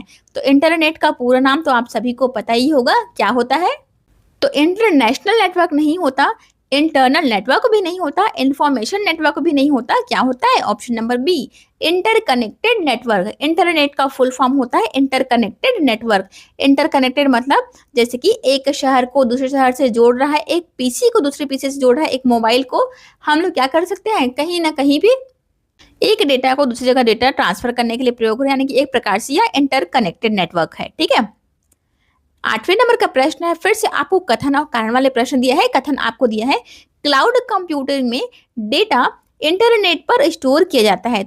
तो यह कथन जो है बिल्कुल सही है, क्योंकि क्लाउड कंप्यूटिंग का अर्थ ही यही होता है कि आप अपने डेटा, फाइल्स और प्रोग्राम्स को लोकल हार्ड ड्राइव के बजाय इंटरनेट के माध्यम से दूरस्थ यानी कि रिमोट सर्वर पर स्टोर और एक्सेस कर सकते हैं। ठीक है, क्लाउड कंप्यूटिंग का यह अर्थ ही यही होता है। और कारण आपको बोला गया है, क्लाउड स्टोरेज जो है रिमोट सर्वर पर आधारित होता है। जैसे कि मैंने अभी आपको बताया, आप क्या करते हैं? डेटा और फाइल्स को अपने कंप्यूटर की लोकल हार्ड ड्राइव के बजाय इंटरनेट के माध्यम से दूरस्थ सर्वर पर स्टोर करते हैं और एक्सेस करते हैं। तो यह भी बिल्कुल करेक्ट है, और ये कथन भी हमारा बिल्कुल सही था। इस प्रकार से दोनों के दोनों सही है, और आर जो है एक का सही सही व्याख्या कर रहा है। क्लियर है? अगला प्रश्न देखते हैं, सीपीयू का कौन सा भाग सभी गणनाएं करता है? ये आपको बताना है। बहुत ही इजी और बहुत ही कंफ्यूजन क्रिएट करने वाला यह प्रश्न है। किस प्रकार से कंफ्यूजन, आगे देखते हैं। पहले में आपको दिया है कंट्रोल यूनिट, जिसको कंप्यूटर का सुपरवाइजर भी कहते हैं। क्यों कहते हैं? क्योंकि सुपरवाइजरी करने का कार्य किसका होता है? कंट्रोल, जो सभी चीजों का कंट्रोल करता है, नियंत्रण करता है, उसको सुपरवाइजर कहते हैं। इस प्रकार से कंप्यूटर का कंट्रोल यूनिट जो होता है वह सभी पार्ट्स का सुपरवाइजरी करता है, यानी कि कंट्रोल नियंत्रित करता है। सेकंड में आपको दिया है एएलयू। एएलयू का फुल फॉर्म क्या होता है? Arithmetic and logic unit. अब आप ध्यान से अगर यहाँ पे फुल फॉर्म को देखेंगे तो क्या पाते हैं? अरिथमेटिक किस में आता है? मैथ्स में यानी कि गणित में आता है। लॉजिक आप किस में लगाते हैं? रीजनिंग में लगाते हैं। इसका मतलब यदि आपको आंसर नहीं भी पता है तो आप लॉजिक लगा करके, अपना दिमाग लगा करके यहाँ पे आंसर एएलयू को लगा करके आ सकते थे। ठीक है, क्योंकि गणनाएं करने का कार्य और लॉजिक करने का कार्य किसका होता है? ये हमारे एएलयू का होता है। ठीक है, तो ये हो गया हमारा सेकंड, तो ऑप्शन सही हो गया। रजिस्टर और कैश यहाँ पे मेमोरी है। ठीक है, तो सुपरवाइजर कहते हैं कंट्रोल यूनिट को। मदरबोर्ड को क्या कहते हैं? कंप्यूटर का दिल कहते हैं। और दिमाग किसको कहते हैं? कंप्यूटर का दिमाग कहते हैं। CPU को, यानी कि सेंट्रल प्रोसेसिंग यूनिट को। ठीक है, छोटा सा यहाँ डेटा है लेकिन बहुत ही कंफ्यूजन क्रिएट करता है और इसमें से एक ना एक प्रश्न व्यापम पूछता ही पूछता है। ठीक है, तो सभी चीजों को आपको अच्छे से ध्यान रख के चलना है। अगला प्रश्न आपको दिया है, निम्न में से कौन सा आउटपुट डिवाइस है, ये आपको बताना है। अब यहाँ तो बहुत ही बेसिक प्रश्न हो गया। आउटपुट डिवाइस क्या होता है, जिससे हम आउटपुट प्राप्त करते हैं वह हमारा आउटपुट डिवाइस होता है। तो यहाँ पे देखो स्कैनर, स्कैनर से हम इनपुट देते हैं कि आउटपुट प्राप्त करते हैं, स्कैनर से हम लोग इनपुट देते हैं। इनपुट डिवाइस है। कीबोर्ड, कीबोर्ड हम लोग किसके लिए प्रयोग करते हैं, टाइप करने के लिए या इंस्ट्रक्शंस को भेजने के लिए हम लोग कीबोर्ड का प्रयोग करते हैं। तो यहाँ भी हमारा इनपुट डिवाइस है। ठीक है, माउस, माउस का प्रयोग हम लोग क्यों करते हैं, इसका भी प्रयोग हम लोग इंस्ट्रक्शन को देने के लिए करते हैं। ठीक है, तो यहाँ भी हमारा इनपुट डिवाइस हो गया। तो इस प्रकार से प्रिंटर बचा, कौन सा है हमारा, प्रिंटर। प्रिंटर का प्रयोग हम लोग क्यों करते हैं, आउटपुट को प्राप्त करने, जैसे आपको एडमिट कार्ड निकालना हो तो आप क्या करते हैं, प्रिंट स्कैनर से पहले स्कैन करते हैं, उसके बाद में क्या करेंगे, यहाँ से आप लोग प्रिंटर से आउटपुट प्राप्त करते हैं। तो प्रिंटर हमारा क्या है, आउटपुट डिवाइस है। क्लियर है। इस प्रकार से कंप्यूटर के भी आपके 10 प्रश्न जो है कंप्लीट होते हैं। अब चलते हैं हम लोग रीजनिंग और मैथ्स के प्रश्न में। रीजनिंग और मैथ्स के आपको इसमें लगभग 40 प्रश्न देखने को मिलेंगे। ठीक है, जो कि बहुत ही रिपीट होने वाले प्रश्न हैं, उसी प्रश्न को मैंने शामिल किया है। आपको इसमें एक टॉपिक के 2 से 3 प्रश्न भी देखने को मिल सकते हैं, तो कोई भी यहाँ पे छोड़ करके नहीं जाएगा। बहुत ही इंपॉर्टेंट यहाँ प्रैक्टिस सेट है। ठीक है, तो इंग्लिश मैथ्स को भी आपको अच्छे से प्रैक्टिस करके ही जाना है। चलिए फिर क्वेश्चन नंबर 1 से स्टार्ट करते हैं। सीरीज का यहाँ प्रश्न दिया गया है, क्रम को पूरा करना है। 2, 12, 30, 56 और 90। तो यहाँ पे अगला संख्या क्या आएगा ये आपको पहचानना है। तो देखो अभी मेरी आवाज आपको थोड़ी सी गूंजी हुई सुनाई देगी क्योंकि मैं दूसरे सिस्टम में बैठ करके वीडियो बना रही हूँ। थोड़ा सा आप लोग मैनेज करेंगे। ठीक है, देखो यहाँ पे 2 से अगर हमको 12 बनाना है तो क्या करना पड़ेगा, 2 से 12 बनाने के लिए 2 + 10 करना पड़ेगा। 2 से 10 करना + 10 करने से 12 आता है, जो कि दूसरा हमारा संख्या है। ठीक है, 12 से 30 बनाना है तो क्या करना पड़ेगा, 12 + अगर हम 18 करते हैं तो 12 + 18 कितना हो जाएगा, 30। 30 से 56 बनाना है तो क्या करना पड़ेगा, 30 + 24 अगर हम करते हैं, 26 अगर हम करते हैं तो कितना बनेगा, 56 बनेगा। और 56 से अगर हमको 90 बनाना तो क्या करना पड़ेगा, 56 + 34 करना पड़ेगा, जो कि कितना आ जाएगा, 90 आएगा। अब ध्यान से अगर आप संख्या को ऑब्जर्व करेंगे तो क्या पाते हैं, यहाँ पे था 10, फिर यहाँ पे ये 18 हो रहा है, यानी कि कितना नंबर का प्लस हो रहा है, प्लस का 8 हो रहा है। ठीक है, 18 से 26 बनाने के क्या करना पड़ेगा, प्लस का यहाँ पर भी 8 हो रहा है, और 26 से 34 करने पर यहाँ पर भी +8 हो रहा है। इसका मतलब क्या है, सभी संख्या में यहाँ पे +8 की बढ़ोतरी हो रही है। तो यहाँ पर हम लोग 90 पर भी हम किसका बढ़ोतरी करेंगे, 34 का हमको यहाँ पर डिफरेंस मिला था, यानी कि 34 + 8 करना पड़ेगा। 34 + 8 कितना हो जाएगा, 34 + 8 हो जाएगा आपका 42, और 90 + 42 कितना हो जाएगा, 90 + 42 होगा आपका 132। समझ में आ गया किस प्रकार से मैंने किया था। सभी में हमने पहले डिफरेंस निकाल के देखा, डिफरेंस निकालने पे समझ में आया कि डबल डिफरेंस हो रहा है, डबल डिफरेंस पे या 8 अंक की बढ़ोतरी हो रही है। तो हमने यहाँ पे 34 को पहले लिखा, उसके बाद में फिर से 8 अंक की बढ़ोतरी कर, जिससे हमको 42 निकल के आया। अब 42 को हमको 90 से प्लस करना है तो 132 हमारा निकल के आ गया। ठीक है, अगर यह प्रश्न आपको समझ में नहीं आया है तो सीरीज वाले वीडियो मैंने अलग से बना दी है आपके लिए, जिसमें मैंने एकदम बेसिक से आपको सारा चीजों को समझाया, सभी टाइप्स की सीरीज को। ठीक है, तो जरूर से वीडियो को आप लोग वॉच करेंगे। यहाँ पे आप देखते हैं सेकंड नंबर का प्रश्न, 5 दोस्त ABCD एक पंक्ति में बैठे हैं। A बाई तरफ है B के, लेकिन दाहिनी तरफ है C के, और D जो है सबसे बाईं ओर है और E सबसे दाईं ओर है। तो बीच में कौन बैठा है ये आपको बताना है। यह बहुत ही इजी प्रश्न है अगर आप इसको डिकोड करना सीख गए तो। चलिए देखते हैं फिर किस प्रकार से इसको डिकोड करेंगे।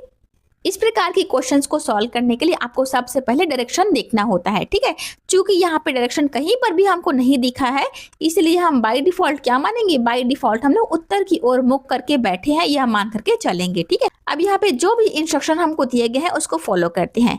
ए जो है बाएं तरफ है, बी के बोल रहा है, तो बी हमने यहाँ पे बना लिया। इसका मुख चूंकि उत्तर की ओर है तो इसका बायां कौन सा हो जाएगा, बायां हो जाएगा यहाँ पे। ठीक है, समझ में आ गया ना। लेकिन दाहिने तरफ है, सी के बोल रहा है, लेकिन जो शब्द यहाँ पे इस्तेमाल हुआ है वह किसके लिए प्रयोग हुआ है, ए के लिए प्रयोग हुआ है। ठीक है, तो सी के दाहिने तरफ कौन है बोल रहा है, ए है बोल रहा है, तो सी हमने यहाँ पे बैठा लिया, और ये चूंकि उत्तर की ओर देख रहा है इसे दाहिना कौन सा हो जाएगा, इसलिए इसका दाहिना है ए। अब पूरा समझ में आ गया ना आपको। अब 5 व्यक्ति को हमको बैठाना, तो हमने यहाँ पे पहले लाइन खींच लिया, एक व्यक्ति, दूसरा व्यक्ति, तीसरा व्यक्ति, चौथा व्यक्ति और ये पांचवा व्यक्ति। ठीक है, अब क्या बोला है आपको, डी जो है सबसे बाईं ओर है। अब चूंकि हम लोग क्या माने हैं, बाय डिफॉल्ट हमने उत्तर की ओर मुख करके यह माना है, तो सबसे बायां होगा आपका ये वाला यानी कि लेफ्ट साइड, और दायां क्या होगा, दायां होगा आपका ये वाला राइट साइड हो जाएगा।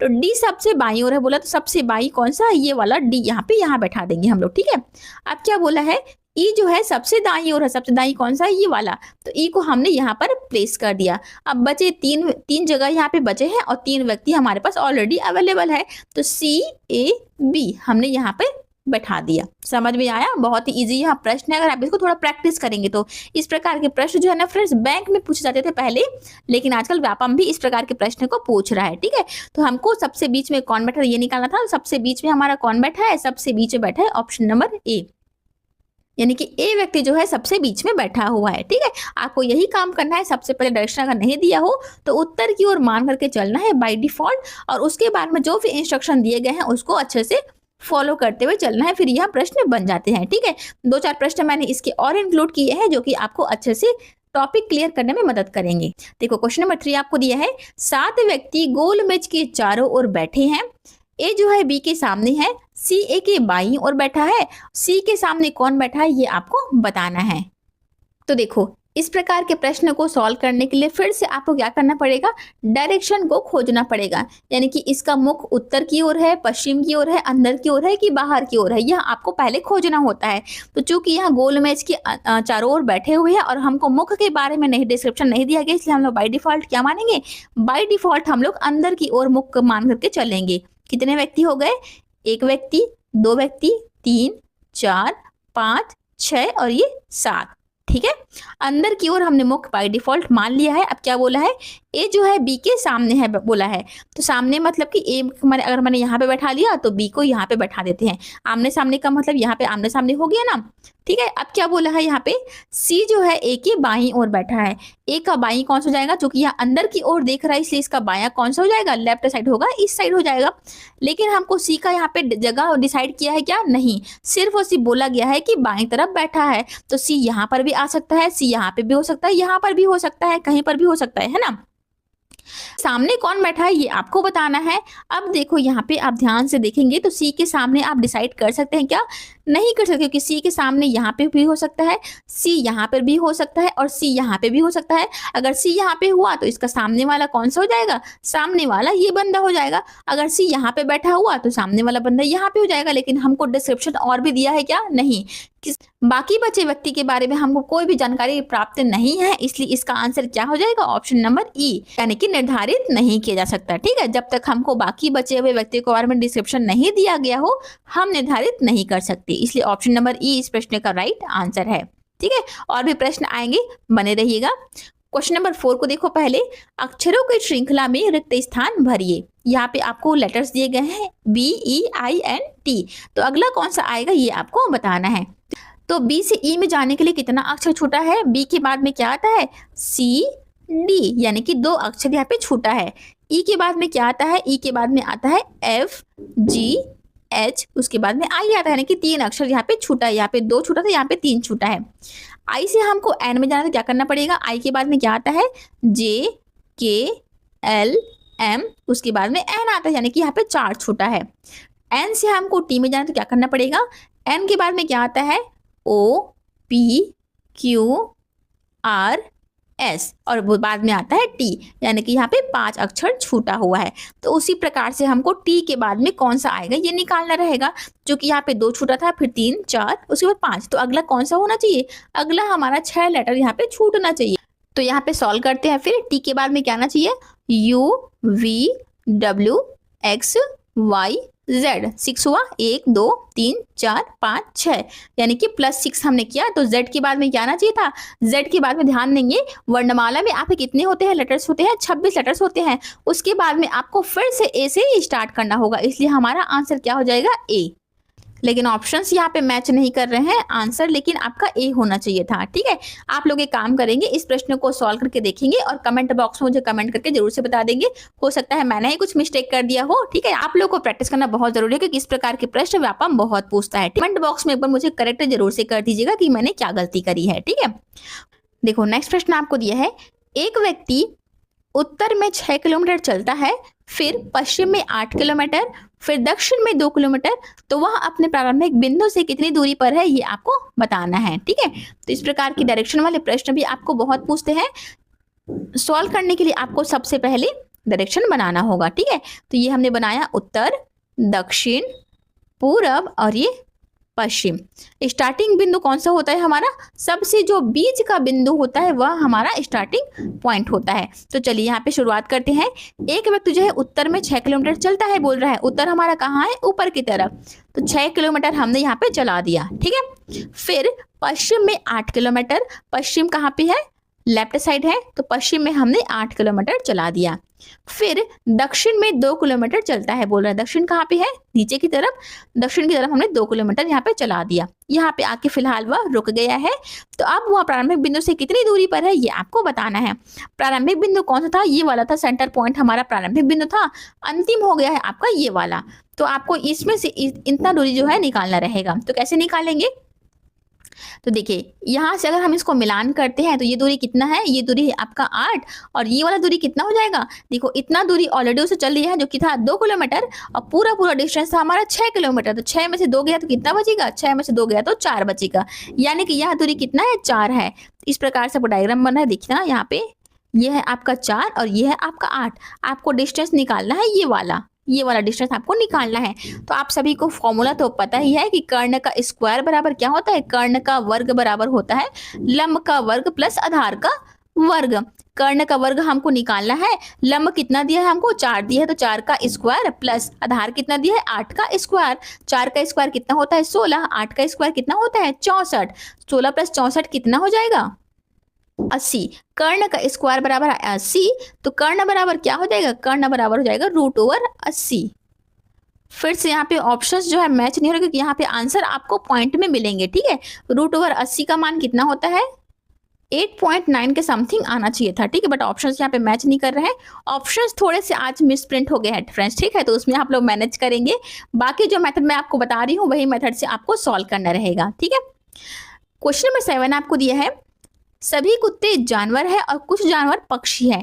तो निष्कर्ष आपको दिया गया है कुछ कुत्ते पक्षी है और कुछ जानवर कुत्ते हैं। इनमें से कौन सी सही है ये आपको बताना है। चलो डायग्राम बनाते हैं फिर इसका। सभी कुत्ते जानवर है बोल रहा है, तो सभी कुत्ते हमने यहाँ पे कुत्ते लिख लिया।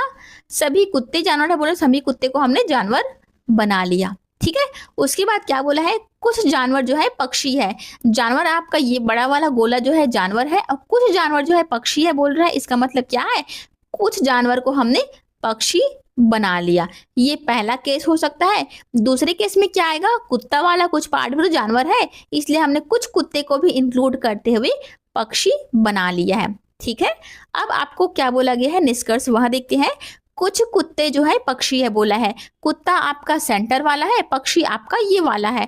तो क्या यह पॉसिबल है क्या, देखो दूसरे केस के हिसाब से तो यह पॉसिबल है, लेकिन पहले के हिसाब से ये पॉसिबल नहीं है।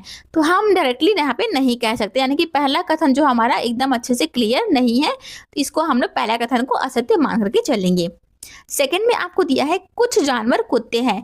जानवर आपका ये वाला दिया गया है और कुत्ता आपका अंदर दिया गया है, तो कुछ जानवर कुत्ते हैं बोल रहा है, तो यहाँ बिल्कुल सही है, क्योंकि किसी केस में कुछ वाला कथन सही होता है, इसका मतलब सेकंड कथन हमारा सही है।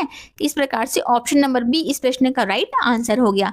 समझ में आया मैंने क्या बोला, यहाँ पे आपको सिर्फ और सिर्फ आपको 2 केस बना करके चलना होता है। पहला केस अगर सही हुआ दूसरा केस ऑटोमेटिक गलत हो जाता है, और दूसरा सही हुआ तो पहला गलत हो जाता है। इस प्रकार से आपको थोड़ा सा प्रैक्टिस करेंगे तो ये प्रश्न आसानी से बन जाएंगे। ठीक है, क्वेश्चन नंबर 9 आपको दिया है, यदि ये आपको पूरा समीकरण दिया है तो निश्चित रूप से क्या सही है ये आपको बताना है।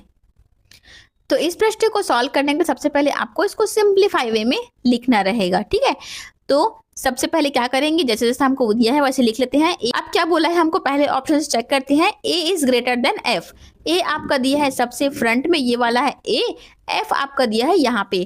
तो ए बड़ा है, बड़ा यहाँ पे जाते जाएंगे, लेकिन अगर यहाँ पे देखें तो ये आपका क्या है, छोटा है का साइन दे दिया है, यानी कि यहाँ पे जैसे कि आप देखेंगे ए बड़ा है बी से लेस देन एफ, तो तो यहाँ पे दोनों जो है अलग अलग साइन है, इसलिए यहाँ कथन हमारा बिल्कुल गलत है। ठीक है, पहला तो हमारा गलत हो गया। सेकंड में यहाँ पे देखते हैं, सेकंड ऑप्शन को चेक करते हैं। तो सी इज लेस देन एफ, सी आपका यहाँ पर है और एफ आपका यहाँ पे है। ध्यान देंगे, पहले छोटा साइन दिया है, उसके बाद में बीच में यहाँ पे बड़ा साइन दे दिया है, तो यहाँ भी जो है एक दूसरे के अपोजिट हो रहे हैं, इसलिए यहाँ भी हमारा कथन गलत हो जाएगा। और D इज इक्वल टू ई, ये तो आपका वैसे भी दिख रहा है, डी ई बराबर है किसके, ई के, तो तीसरा ही हमारा इस प्रश्न का राइट आंसर है। चौथे ऑप्शन को भी एक बार चेक कर लेते हैं। बी ग्रेटर देन एफ बोला है, बी आपका यहाँ पर है, एफ आपका यहाँ पर है। तो देखो बी ग्रेटर देन सी यहाँ तो ठीक है, लेकिन यहाँ पे देखना दोनों साइन जो है आपस में बदली हो जा रहे हैं। एक साइन ऐसा है, दूसरा आपका ये साइन है, तो यह जो है इंटरसेक्ट कर रहे हैं, इसलिए यह हमारा कथन गलत हो जाएगा, यानी कि ऑप्शन नंबर सी ही हमारा इस प्रश्न का राइट आंसर है। क्लियर? इसका एक नियम होता है फ्रेंड सॉल्व करने का, अगर आप कमेंट करेंगे तो इस प्रकार से एक अलग वीडियो मैं लेकर के आ जाऊंगी। ठीक है, अगर आपको इसको सीखना हो तो कमेंट बॉक्स में मुझे कमेंट करके जरूर से बताना, इस प्रकार के मैं क्वेश्चंस लेकर के आ जाऊंगी। देखो समानता यानी कि एनालॉजी के क्वेश्चन आपको देखने को मिल रहा है। पुस्तक का जो संबंध पढ़ना से है तो चाकू का संबंध किससे होगा ये आपको बताना है। तो पुस्तक से हम क्या करते हैं, पुस्तक जो है हमारे पढ़ने के काम आता है, उसी प्रकार से चाकू किस काम आता है, चाकू जो है वह काटने के काम आता है। ऑप्शन नंबर ए इस प्रश्न का राइट आंसर हो जाएगा। तेज करने का काम नहीं होगा, लोहे का भी नहीं होगा और खाना भी इस प्रश्न का आंसर नहीं होगा। 14वें नंबर का प्रश्न दिया है आपको, फिर से एनालॉजी के प्रश्न है। सूरज का जो संबंध दिन से है तो चांद का संबंध किससे होगा ये आपको बताना है। ऑप्शंस आपका इस प्रकार से दिए गए हैं। तो देखो सूरज जो है वह आपके दिन में निकलता है, सूरज कब निकलता है, दिन में निकलता है, और चांद कब निकलता है, चांद आपके रात में निकलता है। ऑप्शन नंबर ए, ठीक है, आकाश चांदनी इसका आंसर नहीं होगा। यहाँ पे देखो अक्षर श्रेणी के आपको प्रश्न देखने को मिल रहा है, इस प्रकार के प्रश्न भी आपका बहुत पूछता है। AZ, BY, CX और DW, तो अगला क्या आना चाहिए ये आपको बताना है। बहुत ही सिंपल है, अगर आप इसको प्रैक्टिस करके गए होंगे तो। देखो A से B में जाना तो क्या करना पड़ेगा, +1 करना पड़ेगा। B से C में जाना तो क्या करना पड़ेगा, +1। C से D में +1, तो D से अगला क्या होना चाहिए, +1 करेंगे तो D +1 कितना हो जाएगा, E हो जाएगा। सिंपल।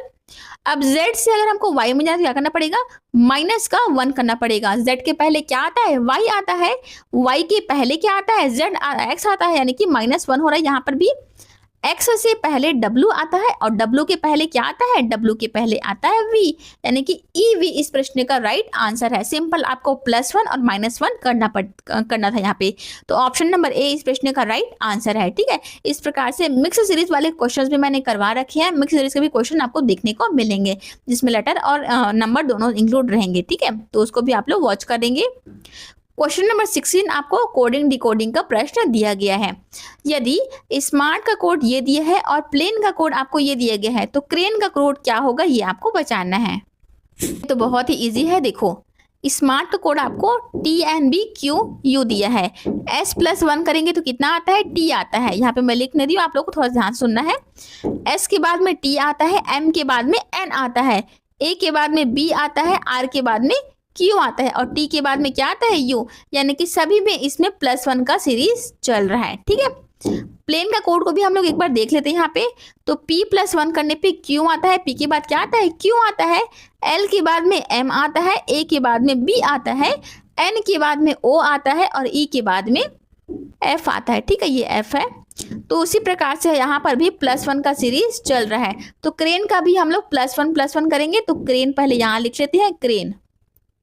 C+1 करेंगे तो क्या आएगा, C के बाद में D आता है, R के बाद में S आता है, A के बाद में B आता है, N+1 करने पे N के बाद क्या आता है, O, E के बाद में F आता है। ठीक है, तो DSBOF इस प्रकार का ऑप्शन कहाँ पे दिया है, फिर से ऑप्शंस थोड़े से मिसप्रिंट हो गए हैं। DSBOF इस प्रश्न का राइट आंसर है। ठीक है, ऑप्शंस को आप लोग ध्यान नहीं देंगे कि आपको ऑप्शन से नहीं, आपको मेथड से मतलब होना है, इसलिए आपको ऑप्शंस को ध्यान से नहीं देखना है, बल्कि सॉल्यूशन जो मेथड मैं आपको बता रही हूँ उसको ध्यान से देखना है। ठीक है, थोड़ा सा मिसप्रिंट हो गया है मुझसे ही टाइपिंग करने में। अगला प्रश्न आपको दिया है संख्या श्रेणी का, 2 से 12 में जाना है, 12 से 36, 36 से 80 और 150 दिया है यहाँ पे। तो अगला अंक कौन सा होना चाहिए ये आपको पहचानना है। तो आप ध्यान से इन नंबर्स को देखेंगे तो क्या पाते हैं, 2 को आप किस प्रकार से लिख सकते हैं, एक का क्यूब प्लस एक का स्क्वायर, एक का क्यूब कितना होता है 1 प्लस 1 बराबर क्या आ जाएगा 2। 12 को आप किस प्रकार से लिख सकते हैं, तो 2 का क्यूब प्लस 2 का स्क्वायर। 2 का क्यूब कितना होता है, 2 का क्यूब होता है आपका 8 और 2 का स्क्वायर होता है 4, तो 8 4 कितना हो जाएगा 12, यानी कि सेकेंड हमारा संख्या मिल गया। 36 को किस प्रकार से लिखेंगे, 36 को लिखेंगे 3 का क्यूब प्लस 3 का स्क्वायर। 3 का क्यूब कितना होता है 27 और 3 का स्क्वायर कितना होता है 9, यानी कि 36 हमारा थर्ड संख्या मिल गया। 80 को कैसे लिखेंगे, 4 का क्यूब प्लस 4 का स्क्वायर, यानी कि 4 चौक 16, 16 चौक 64 और 4 चौक 16, यानी कि 16 प्लस 64 कितना हो जाएगा 80। सिमिलरली 150 को कैसे लिखेंगे, 5 का क्यूब प्लस 5 का स्क्वायर। 5 का क्यूब कितना होता है 5 पंचे 25, 25 पंचे 125 और 5 का स्क्वायर कितना होता है 25। 125 प्लस 25 करेंगे तो 150 मिलता है। अब इन संख्या को आप ऑब्जर्व करेंगे तो क्या पाती है 1 2 3 4 5, यानी कि 1 का क्यूब 2 का क्यूब, इस प्रकार से यह सीरीज चल रहा है। तो अगला हमारा क्या होना चाहिए, 6 का क्यूब प्लस 6 का स्क्वायर होना चाहिए। 6 का क्यूब कितना होता है 6 छके 36, 36 छके कितना होता है 216 और 6 का स्क्वायर कितना होता है 36। 216 प्लस 36 करेंगे तो कितना आ जाएगा 252, यानी कि ऑप्शन नंबर ए इस प्रश्न का राइट आंसर है। समझ में आ गया, थोड़ा सा आपको यहाँ पे केयरफुली वॉच करना था इस प्रश्न को, ठीक है, नंबर्स के साथ में यहाँ पे जोड़ तोड़ लगाना था। अगला प्रश्न आपको दिया है ब्लड रिलेशन वाले प्रश्न। ए जो है वह बी का भाई है, सी ए की माँ है, डी सी का पिता है, ई डी की पत्नी है। तो ई बी से कैसे संबंध रखता है ये आपको पहचानना है। तो चलिए सॉल्व करते हैं फिर इस प्रश्न को। ए बी का भाई है बोल रहा है, ए हमने यहाँ पे बना लिया, बी का यह भाई है, ठीक है, तो भाई है इसलिए हमने इसको बॉक्स यानी कि मेल है तो बॉक्स बना लिया है। अब सी जो है ए की माँ है, ए की माँ यानी कि एक जनरेशन ऊपर कौन है सी है जो कि माता है, फीमेल है, इसलिए हमने इसको गोला बना लिया, ठीक है। डी जो है सी का पिता है, सी का पिता है एक जनरेशन और ऊपर कौन है डी है, इसलिए हमने, और यह पिता है इसलिए हमने इसको बॉक्स बना लिया है।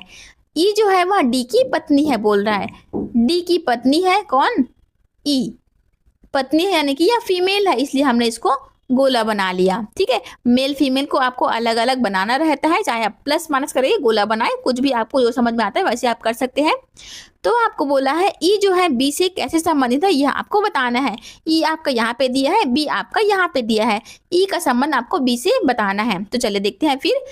बी का भाई यानी कि आप अपने बारे में सोच के देखिए, आपका भाई, आपके भाई की माँ, आपके भाई की माँ पे क्या लगेगी, आपकी खुद की माँ भी लगेगी, और आपकी माँ के पिता, आपके माँ के पिता आप पे क्या लगेंगे, आपके नाना जी लगेंगे, और नाना जी की पत्नी को आप क्या कहेंगे, नाना जी की पत्नी को आप नानी कहेंगे, सिंपल।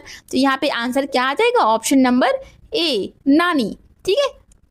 यदि यहाँ पे अगर हमको क्वेश्चन बोला रहता कि बी का संबंध ई से क्या होगा ये बताइए करके, तो आप आंसर क्या लेते, तब हम आंसर लेते निर्धारित नहीं किया जा सकता, क्योंकि यहाँ पे बी का आपको जेंडर जो है वह कंफर्म नहीं बताया गया है कि बी जो है मेल है या फीमेल है, यह हमको कंफर्म नहीं किया गया है, इसलिए हम क्या आंसर लेते निर्धारित नहीं किया जा सकता। यहाँ ऑप्शन भी आपको एग्जाम में देखने को मिलेगा, ठीक है। तो फिलहाल इस प्रश्न का आंसर है ऑप्शन नंबर ए नानी। अगला प्रश्न आपको दिया गया है, डायरेक्शन वाले प्रश्न है। एक व्यक्ति 20 मीटर उत्तर जाता है, फिर 15 मीटर पूर्व, फिर 10 मीटर दक्षिण, फिर 15 मीटर पश्चिम, फिर 5 मीटर दक्षिण। तो अब वह प्रारंभिक बिंदु से कितनी दूरी पर है ये आपको बताना है। ये हमने बनाया उत्तर, दक्षिण, पूरब और ये पश्चिम। अब क्या बोला है, स्टार्टिंग पॉइंट हमारा सेंटर होता है, हमेशा याद रखेंगे। एक व्यक्ति उत्तर की ओर कितना जाता है 20 मीटर जाता है, तो ऊपर की ओर हम लोग कितना जाएंगे 20 मीटर जाएंगे। उसके बाद में 15 मीटर पूर्व बोला है, पूर्व हमारा राइट साइड में है, तो 15 मीटर हम पूर्व गए। फिर 10 मीटर दक्षिण बोला है, दक्षिण हमारा नीचे की तरफ है, इसलिए हम 10 मीटर यहाँ पे नीचे तरफ जाएंगे, ठीक है। ध्यान देने वाली बात है, यहाँ पे ये वाला जो था 20 था, इसलिए हमने इसको आधा ही रखा है, ठीक है। तो आपको दोनों तरफ को ध्यान दे करके चलना है।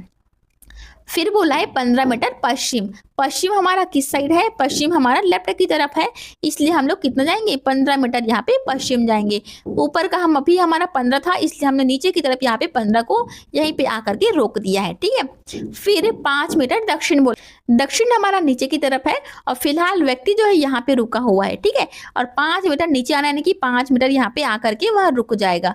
ध्यान देंगे आप लोग, ये पूरा डिस्टेंस हमारा कितना था 20 था। चूंकि 10 मीटर ऑलरेडी वहां पार कर चुका था तो बचा कितना था 10 हमारा बचा था। 10 हमारा बचा था, उसमें से 5 मीटर और नीचे आ गया तो बचा कितना, 10 में से 5 करेंगे तो यहाँ पे 5 मीटर और बचा हुआ है, ठीक है।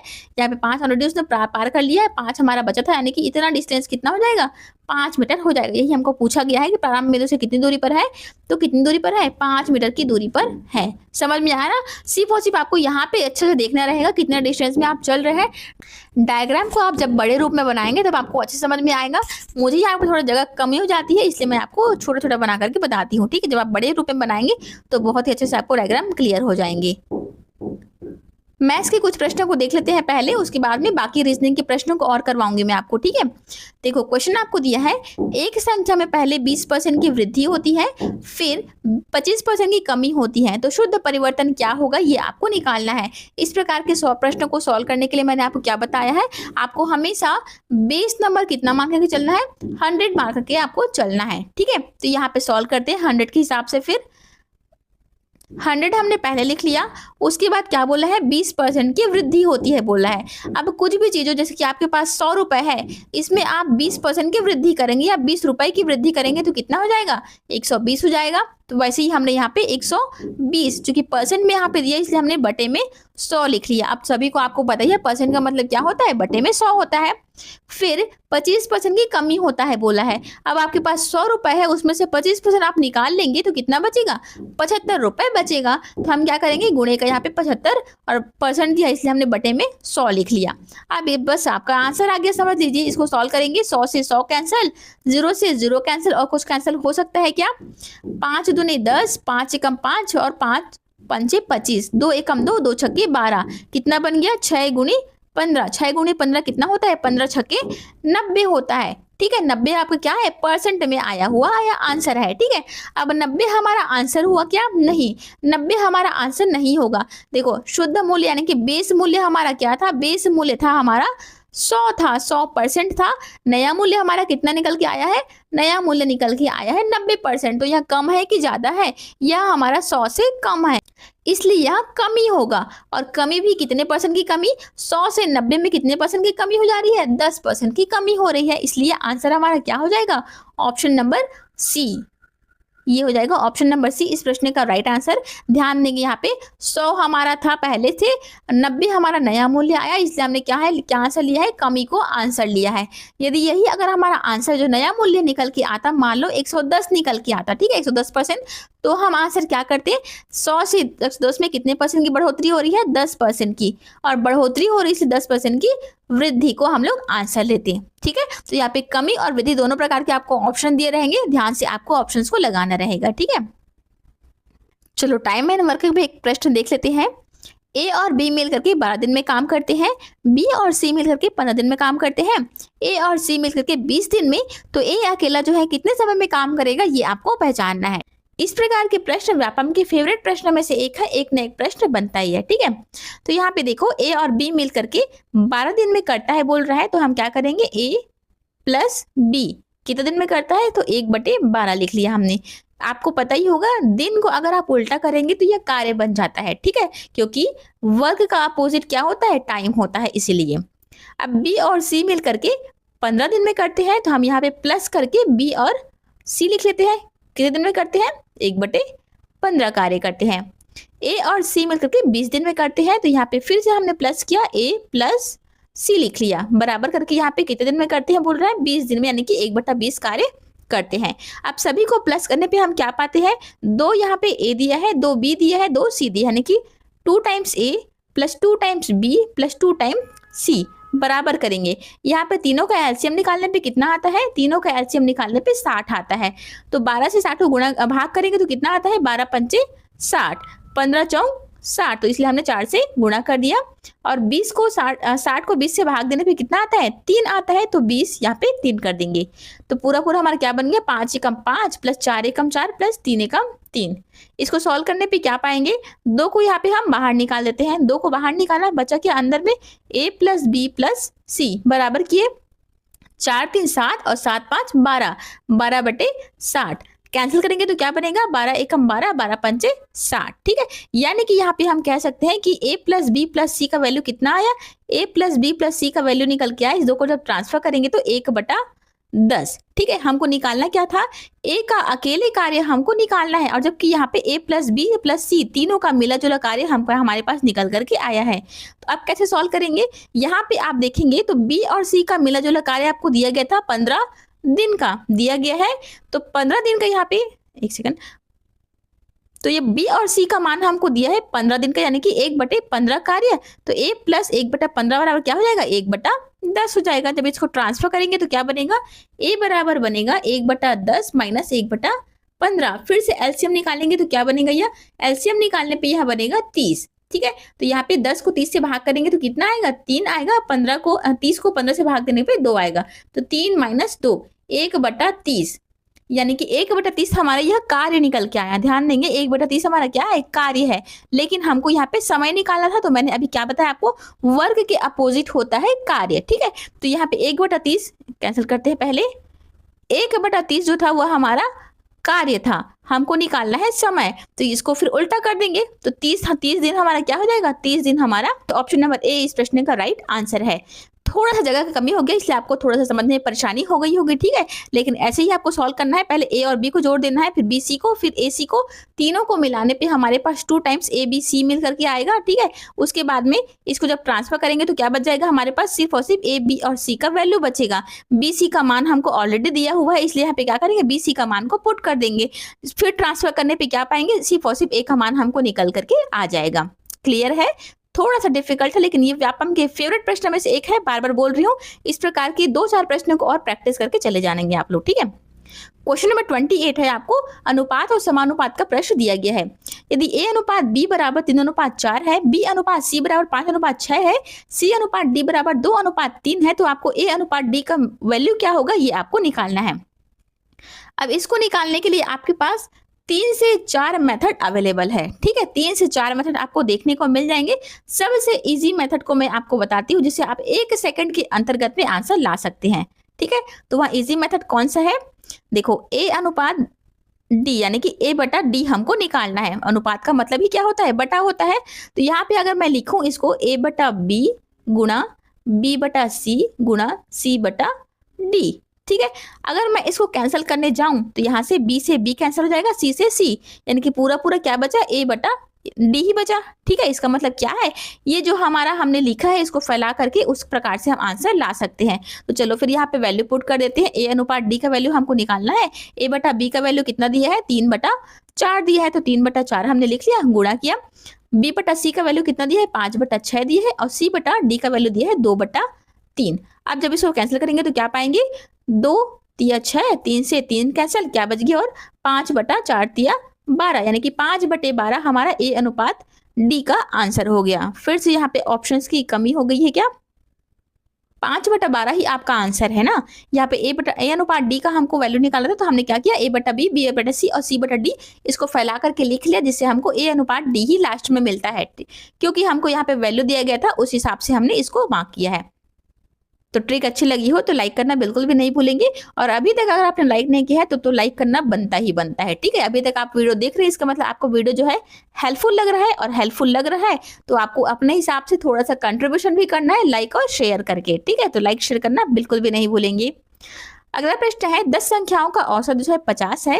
एक संख्या 100 से बदलकर 50 कर दी जाती है, तो नया औसत क्या होगा ये आपको निकालना है। तो सबसे पहले इस प्रकार के प्रश्नों को सॉल्व करने के लिए आपको क्या करना पड़ेगा? देखो, मैं आपको एकदम इजी मेथड बता रही हूँ। ठीक है, x1 हमने पहला संख्या मान लिया। ऐसे करके कितनी संख्या दी गई है? 10 संख्या दी गई है, क्योंकि 10 संख्याओं का औसत कितना है? 50 है बोल रहा है। बटे में क्या करेंगे? 10 करेंगे, क्योंकि हम औसत का फॉर्मूला ही क्या होता है? सभी संख्याओं का योग बटे कुल संख्या होती है। कितना दिया गया है? 50, इसका वैल्यू दिया गया है। 10 उधर ट्रांसफर करेंगे तो क्या बन जाएगा? 50 गुणा 10, यानी कि 500 इन सभी संख्याओं का योग है। अब यहाँ पे एक संख्या 100 है, उसको बदल के 50 कर दिया गया बोल रहे हैं। तो मान लो x10 नंबर संख्या जो है उसका वैल्यू कितना रहा होगा, इसका वैल्यू 100 रहा होगा। तो x1 से लेकर के अब बचा कितना, x1 से लेकर के x9 हमारा नंबर बचा, प्लस यहाँ पे 10वां नंबर मान लो 100 रहा होगा, तभी तो यहाँ निकल के आया ना, 10 नंबर तभी होंगे। और सभी का योग कितना है, 500 है, तो हमने यहाँ पे 500 लिख दिया। अब x1 से लेकर के x9 तक का योग कितना बच जाएगा, इसको ट्रांसफर करने पे 500 माइनस 100 करेंगे तो 400 निकल के आ रहा है। यानी कि x1 से लेके x9 तक की संख्या का योग कितना है, 400। और हमको क्या बोला गया है, 50 जो नई संख्या है उसको ऐड करके 10 संख्या बनानी रहेगी। तो x1 से लेकर के x9 तक की संख्या को पहले लिखेंगे। नई संख्या क्या हो रही है, 50 नई संख्या है हमारी, डिवाइड करेंगे, डिवाइडेड बाई कितनी संख्या है टोटल हमारे पास 10 संख्या, नई संख्या ऐड करने के बाद 10 संख्या हो गई। तो इसका वैल्यू क्या होगा ये हमको निकालना रहेगा। तो x1 से x9 तक का नंबर हमारा कितना मिला है, हमको 400 नंबर मिल गया है। 400 प्लस 50 डिवाइडेड बाई क्या है, डिवाइडेड बाई 10 है। तो पूरा क्या बन जाएगा, यहाँ पे लिख रही हूँ 450 बटे 10, ये कैंसिल, बचा कितना, 45। यानी कि हमारा जो नया औसत है कितना निकल के आ गया, 45। ऑप्शन नंबर ए इस प्रश्न का राइट आंसर है। समझ में आया मैंने क्या क्या, थोड़ा सा फास्ट हो गया। यहाँ पे 8,000 रुपए पर 2 वर्षों में 1600 ब्याज मिलता है, तो दर क्या होगा ये आपको निकालना है। अब यहाँ तो बहुत ही इजी प्रश्न है। साधारण ब्याज का फॉर्मूला क्या होता है, P into R into T divided by 100। ब्याज कितना दिया है, 1600 हमको ब्याज दिया है, P कितना दिया है, 8,000 हमारा P दिया है, गुणा R हमको निकालना है, और समय कितना दिया है, 2 आपका समय दिया है, डिवाइडेड बाई 100। 0 से 0 कैंसिल, 1 0 से 1 0 कैंसिल, और कुछ कैंसिल हो सकता है क्या, यहाँ पे 1 0 से फिर 1 0 कैंसिल, 8 एकम 8, 8 दूनी 16, 2 से यहाँ पे 2 कैंसिल, 0, यानी कि R बराबर 10% आपका निकल करके आ गया। सिंपल आपको फॉर्मूला अप्लाई करना था और कुछ भी नहीं करना था इस प्रश्न में। 2 की पावर 5 इंटू 3 की पावर 3 का मान क्या होगा ये आपको बताना है। ये भी बहुत ही पूछे जाने वाले प्रश्न में से एक है। तो देखो 2 की पावर 5 का मतलब क्या होता है, 2 को आपको 5 बार लिखना होता है, ठीक है, ये हमने 5 बार लिख दिया। गुणा किया 3 को, यहाँ पे 3 की पावर में 3 दिया, इसका मतलब क्या है, 3 को हमको 3 बार लिखना है, तो ये हमने 3 को 3 बार लिख दिया। तो यहाँ पे सॉल्व करते हैं फिर, 2 दूनी 4, 4 दूनी 8, 8 दूनी 16, 16 दूनी 32, 32 गुना 3 तिया 9, 9 तिया 27, 32 गुना 27, इसका वैल्यू कितना निकल करके आएगा, 864। यानी कि ऑप्शन नंबर ए हमारा इस प्रश्न का राइट आंसर है। ठीक है, आपको सिंप्लीफिकेशन यहाँ पे प्रश्न दिया गया है 18 गुणित 5 36 भागी 6 और पूरे में दिया है गुणे का 2। तो इस प्रकार के बोर्ड मास क्वेश्चन को सॉल्व करने के लिए आपको सबसे पहले ब्रैकेट को सॉल्व करना पड़ता है, और ब्रैकेट में भी कौन सा ब्रैकेट को, सबसे छोटे ब्रैकेट को सबसे पहले, उसके बाद में सर्पिलाकार को, उसके बाद में सबसे बड़ा ब्रैकेट को। ठीक है, तो यहाँ पे सॉल्व करते हैं। फिर सबसे छोटा ब्रैकेट कौन सा दिया है, 18 गुणित 5, 18 पंचे कितना होता है, 18 पंचे 90 होता है। ये बड़ा ब्रैकेट को हमने बड़ा ब्रैकेट ही रख दिया, प्लस के यहाँ पे 36 भागी 6, 36 को 6 से भाग देने पे कितना आएगा, 6 आएगा। ब्रैकेट हमने क्लोज किया, गुणे का 2 किया। अब आपको छोटे ब्रैकेट के बाद में बड़े ब्रैकेट को सॉल्व करना रहेगा। तो 90 प्लस 6 कितना हो जाएगा, 96, और गुणे का 2, 96 गुना 2 कितना हो जाएगा, 6 दूनी 12, 9 दूनी 18 और 1 19, 192 इस प्रश्न का राइट आंसर है। क्लियर है। सिंप्लीफिकेशन के भी बहुत सारे वीडियो अवेलेबल है चैनल पे, आप चाहे तो एक बार देख सकते हैं। ठीक है, एक ट्रेन 120 किलोमीटर प्रति घंटा से चलती है, 2.5 घंटे में कितनी दूरी तय करेगी ये आपको बताना है। तो चाल बराबर क्या होता है, चाल बराबर होता है दूरी बटे समय। चाल आपको कितना दिया है, 120 किलोमीटर प्रति घंटा, और यहाँ पे दूरी हमको निकालना है, दूरी हमने मान लिया x मान लिया, समय कितना दिया है, 2.5 घंटे। ठीक है, अब ध्यान देने वाली बात यहाँ पे ये है कि यहाँ पे घंटा दिया है और यहाँ पे भी किलोमीटर प्रति घंटा दिया है, यानी कि दोनों का यूनिट जो है सेम है, इकाई सेम है, इसलिए हमको कुछ भी यहाँ पे चेंज करने की जरूरत नहीं है।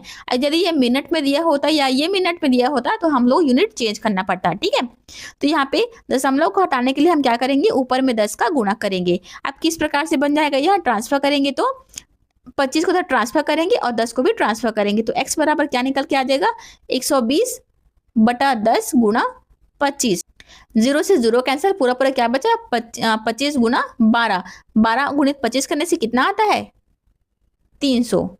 ठीक है, तो दूरी कितना है, 300 किलोमीटर की दूरी है। ये बहुत ही इजी प्रश्न है, इस प्रश्न को बताने का मतलब नहीं है। 35 नंबर का प्रश्न देख लो, 8 लोग ABCDEFGH एक गोल मेज पे बैठे हैं बोल रहे हैं। डिस्क्रिप्शन में आपको दिया गया है, ए जो है बी के दाईं और दूसरा है, सी डी के सामने है, ई ए और एफ के बीच में है, जी जो है बी के बाईं और तुरंत है, और एच जो है सी के पास नहीं है। तो डी के दाईं और कौन है ये आपको बताना है। तो चलिए सॉल्व करते हैं फिर। 8 लोग गोल मेज पे बैठे हैं बोल रहे हैं, तो हम पहले इसका अरेंजमेंट कर लेते हैं। 8 लोग की बैठने की जगह ये हमने बना लिया। अब ध्यान से देखेंगे तो क्वेश्चन में कहीं पर भी आपको डायरेक्शन नहीं दिया गया है। इसका मतलब गोल मेज में जब भी बात हो तो हमेशा क्या लेना है, केंद्र की ओर मुख किया हुआ लेना है आपको, ठीक है, केंद्र की ओर मुख करके बैठाना है। और पंक्ति वाले में क्या बताया मैंने, पंक्ति वाले में आपको उत्तर की ओर मुख करके बैठाना है। फिलहाल हमारे यहाँ पे गोल मेज दिया गया है तो हम क्या करेंगे, केंद्र की ओर मुख करके बैठाएंगे। क्लियर है। अब जैसे जैसे आपको बोला गया है वैसे वैसे यहाँ पे पुट करना है। पहले में क्या बोला है, ए जो है बी के दाईं और दूसरा है। यदि बी को मैं यहाँ पे बैठाती हूँ तो इसका दायां कौन सा हो जाएगा, केंद्र की ओर मुख करके बैठा, इसका दायां किधर होगा, इधर होगा। तो बी के दाईं और दूसरा यानी कि ए आपका यहाँ होगा, ठीक है। सी जो है डी के सामने है, सी और डी जो है आमने सामने है, यहाँ पर फिलहाल हम इसको नोट कर लेते हैं। ई जो है ए और एफ के बीच में है, ए आपका यहाँ पे है, और एफ अगर हम यहाँ पे पुट करें तो यहाँ पे बी ऑलरेडी पुट है तो यहाँ पे तो नहीं हो सकता, तो ई को यहाँ पे पुट करना पड़ेगा। ई जो है ए और एफ के बीच में है, ये हमने बना लिया ई को ए और एफ के बीच में, ठीक है। फोर्थ में आपको दिया है जी जो है बी के बाईं और तुरंत है। बी का बायां कौन सा है, बी आपका यहाँ पे है, इसका बायां हो जाएगा लेफ्ट साइड इधर, तो जी यहाँ पे तुरंत बाद में है बोल रहा है। और एच जो है सी के पास में नहीं है। अब यहाँ पे हमको एक इंस्ट्रक्शन दिया गया था, सी और डी जो है आमने सामने है, जगह कौन सी बच रहा है सी और डी के लिए, सी आपका यहाँ पे है और डी आपका मान लो यहाँ पे है। एक पॉसिबिलिटी और क्या हो सकती है, सी आपका यहाँ पे हो सकता है और डी आपका यहाँ पे भी, क्योंकि इसको आमने सामने रखना है हमको। लेकिन यहाँ पे क्या बोला है 5वें पॉइंट में, एच जो है सी के पास में नहीं है। अब कोई भी और जगह खाली बची है क्या, नहीं बची है, सिर्फ और सिर्फ एक जगह बची जिसमें हमको एच को बैठाना होगा।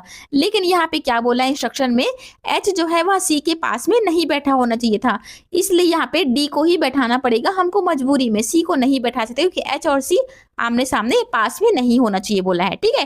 तो यहाँ पे डी को ही बैठाना पड़ेगा, इसलिए यहाँ पे क्या आ जाएगा, यहाँ पे फिर से सी को ही बैठाना पड़ेगा। समझ में आया मैंने क्या बोला, सिर्फ एक ही जगह खाली था इसलिए हमने एच को यहाँ पे बैठाया था, लेकिन इंस्ट्रक्शन में बोला गया है कि एच जो है सी के पास में नहीं होना चाहिए। तो यहाँ पे हमारी पॉसिबिलिटी डी और सी की थी, या तो सी बैठेगा या तो डी बैठेगा, तो एच जो है सी के पास में नहीं बैठेगा, इसलिए हमने क्या बैठा दिया, डी को बैठा दिया, ठीक है। इस प्रकार से आपका पूरा स्ट्रक्चर बन गया। अब प्रश्न क्या बोला है हमको, डी के दाईं और कौन है ये आपको बताना है। तो डी आपका यहाँ पे है, इसके दाईं और कौन है, दाईं और है यहाँ पे एच, ठीक है। ऑप्शन नंबर कौन सा ऑप्शन है, ऑप्शन नंबर मिट गया, सॉरी, ठीक है। आप लोग वीडियो को थोड़ा सा रिवाइंड करके देख लेंगे, बैक जा करके। डी के दाईं और कौन बैठा था, डी के दाईं और एच बैठा था। यहाँ पे ऑप्शन मिसप्रिंट हो गया है, उसको आप लोग ध्यान न देंगे। 36 नंबर का प्रश्न आपको दिया है कथन कारण वाले प्रश्न। मैथ्स में भी आजकल आपको इस प्रकार के प्रश्न देखने को मिलेंगे, ठीक है, मिलान वाले भी प्रश्न देखने को मिलेंगे। बाकी वीडियोस को वॉच करना, मेगा टेस्ट वगैरह को बने सारे प्रकार के क्वेश्चंस को आपको करवा रखे हैं ऑलरेडी। तो कथन आपको दिया है, यदि किसी संख्या का एलसीएम और एचसीएफ बराबर है तो दोनों संख्याएं समान होती हैं। क्या यह पॉसिबल है क्या? तो बिल्कुल, यदि एलसीएम अगर 5 आ रहा है, मान लो एग्जांपल लेते हैं, एचसीएफ भी 5 आ रहा है, इसका मतलब क्या है, दोनों की दोनों संख्याएं समान हैं, ठीक है। तो कथन तो हमारा बिल्कुल सही है।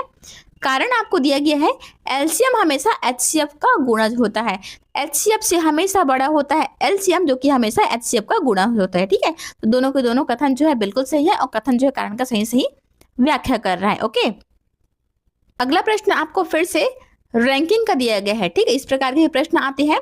तो 5 छात्र PQRST की रैंक जो है अलग अलग है। डिस्क्रिप्शन में आपको दिया है, P जो है Q से बेहतर है, R सबसे खराब नहीं है, S जो है P से बेहतर और T Q से खराब है। तो 5 छात्र का हम यहाँ पे अलग अलग पोजीशन बना लेते हैं, ठीक है। मैं आपको जो एक तरीका बता रही हूँ उसी प्रकार से आपको सॉल्व करना है। क्या करेंगे, जैसे कि मान लो आपको A जो है B से बेहतर है बोला है, तो A को हमने यहाँ पे लिख लिया, B से बेहतर है मतलब B से बड़ा बना लिया, ठीक है। ऐसा आप कुछ भी बना सकते हैं, मेरा तरीका यही है। ए बी से बेहतर है, माने कि ए को हमने बी से बड़ा बना लिया। मान लो सी जो है बी से कम है बोलेगा, तो हम क्या करेंगे, सी को पीछे रखेंगे, ठीक है। समझ में आ गया? तो चलिए फिर यहाँ पे बनाते हैं। पी जो है क्यू से बेहतर है, तो पी क्यू से बेहतर है, यानी कि क्यू से बड़ा है पी, ठीक है। आर सबसे खराब नहीं है बोल रहा है, यानी कि आर को सबसे लास्ट में आपको नहीं रखना है। आपको 5 छात्रों का यहाँ पे डिस्क्रिप्शन देना है जिसमें आर सबसे खराब नहीं, यानी कि दूसरे तीसरे किसी नंबर पे है वहाँ। एस जो है वह पी से बेहतर है, एस जो है वह पी से बेहतर है, पी आपका यहाँ पर है, एस पी से बेहतर एस है बोल रहा है, यानी कि एस हमने यहाँ पे बना लिया, ठीक है।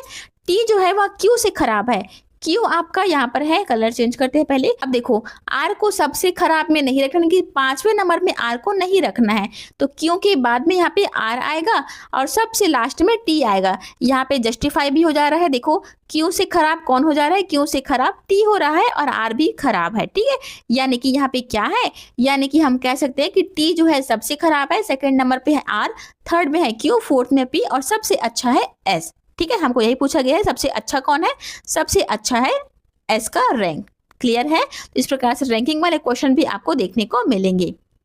इस प्रकार से आपके मैथ्स और रीजनिंग के क्वेश्चन जो है कंप्लीट होते हैं। एक दो प्रश्न हम लोग जीके के भी देख लेते हैं। यहाँ पे प्रमुख त्योहार के बारे में आपको सही सही मिलान करना है। तो देखो लिस्ट 1 में आपको दिया गया है, पहले में दिया है बस्तर दशहरा, जो कि 75 दिन तो चलने वाला यह त्योहार होता है। डिटेल वीडियो मैंने आपको बना करके दे दिया है, क्योंकि इसमें से एक नए प्रश्न बनता है, ठीक है। तो एक हो जाएगा दूसरा। इसमें पहला त्योहार कौन सा होता है, काछिन गादी, और बसंत दशहरा एक ऐसा त्योहार है जिसमें रावण का वध नहीं होता है, ठीक है। पाठ यात्रा जिसमें एक त्योहार होता है, यह कितने दिन तक चलता है, 60 दिन तक चलने वाला यह त्योहार है, ठीक है। तो बहुत ही इंपॉर्टेंट यह टॉपिक है फ्रेंड्स, एक बार जरूर से देख करके आपको जाना है। पहले का था। दूसरा मड़ई फेस्टिवल, मड़ई जो है किन लोगों का त्योहार है, तो यह ट्राइबल फेस्टिवल यानी कि आदिवासी लोगों का प्रमुख त्योहार है मड़ई। और तीजा, तीजा कौन लोग रहते हैं, आपकी मम्मी दादी नानी लोग रहते होंगे, वुमेन्स फेस्टिवल है यह एक प्रकार से, ठीक है, औरतों का यह त्योहार है। 2 3 1 इस प्रकार का ऑप्शन कहाँ पे दिया है, 2 3 1 ऑप्शन नंबर सी, यहाँ पे चौथा जो है मिसप्रिंट हो गया है, 2 3 1 4 इस प्रश्न का राइट आंसर है। अगला प्रश्न आपको दिया है ज्योग्राफी के बारे में, ठीक है। पहले में आपको दिया है इंद्रावती डैम, तो इंद्रावती डैम कहाँ पे स्थित है, बस्तर में स्थित है। पहले का हो जाएगा पहला। कांगेर वैली राष्ट्रीय उद्यान कहाँ पे है, जगदलपुर में है। सेकंड का हो जाएगा बी। महानदी रिवर सबसे ज्यादा कहाँ बहती है, मेजर रिवर ऑफ छत्तीसगढ़। सी का हो जाएगा 3। और बाढ़ नवापारा सैंक्चुअरी जो कि अभ्यारण्य है, वहाँ क्या है, वाइल्ड लाइफ सैंक्चुअरी है, यानी कि डी का हो जाएगा चौथा। 1 2 3 4 इस प्रकार का ऑप्शन कहाँ पे दिया, ऑप्शन नंबर ए में, ठीक है। क्वेश्चंस कितने हो गए हैं मैंने काउंट नहीं किए हैं, इसका पार्ट 2 3 भी आने वाला है, चैनल को सेव करके जरूर से रख लीजिएगा।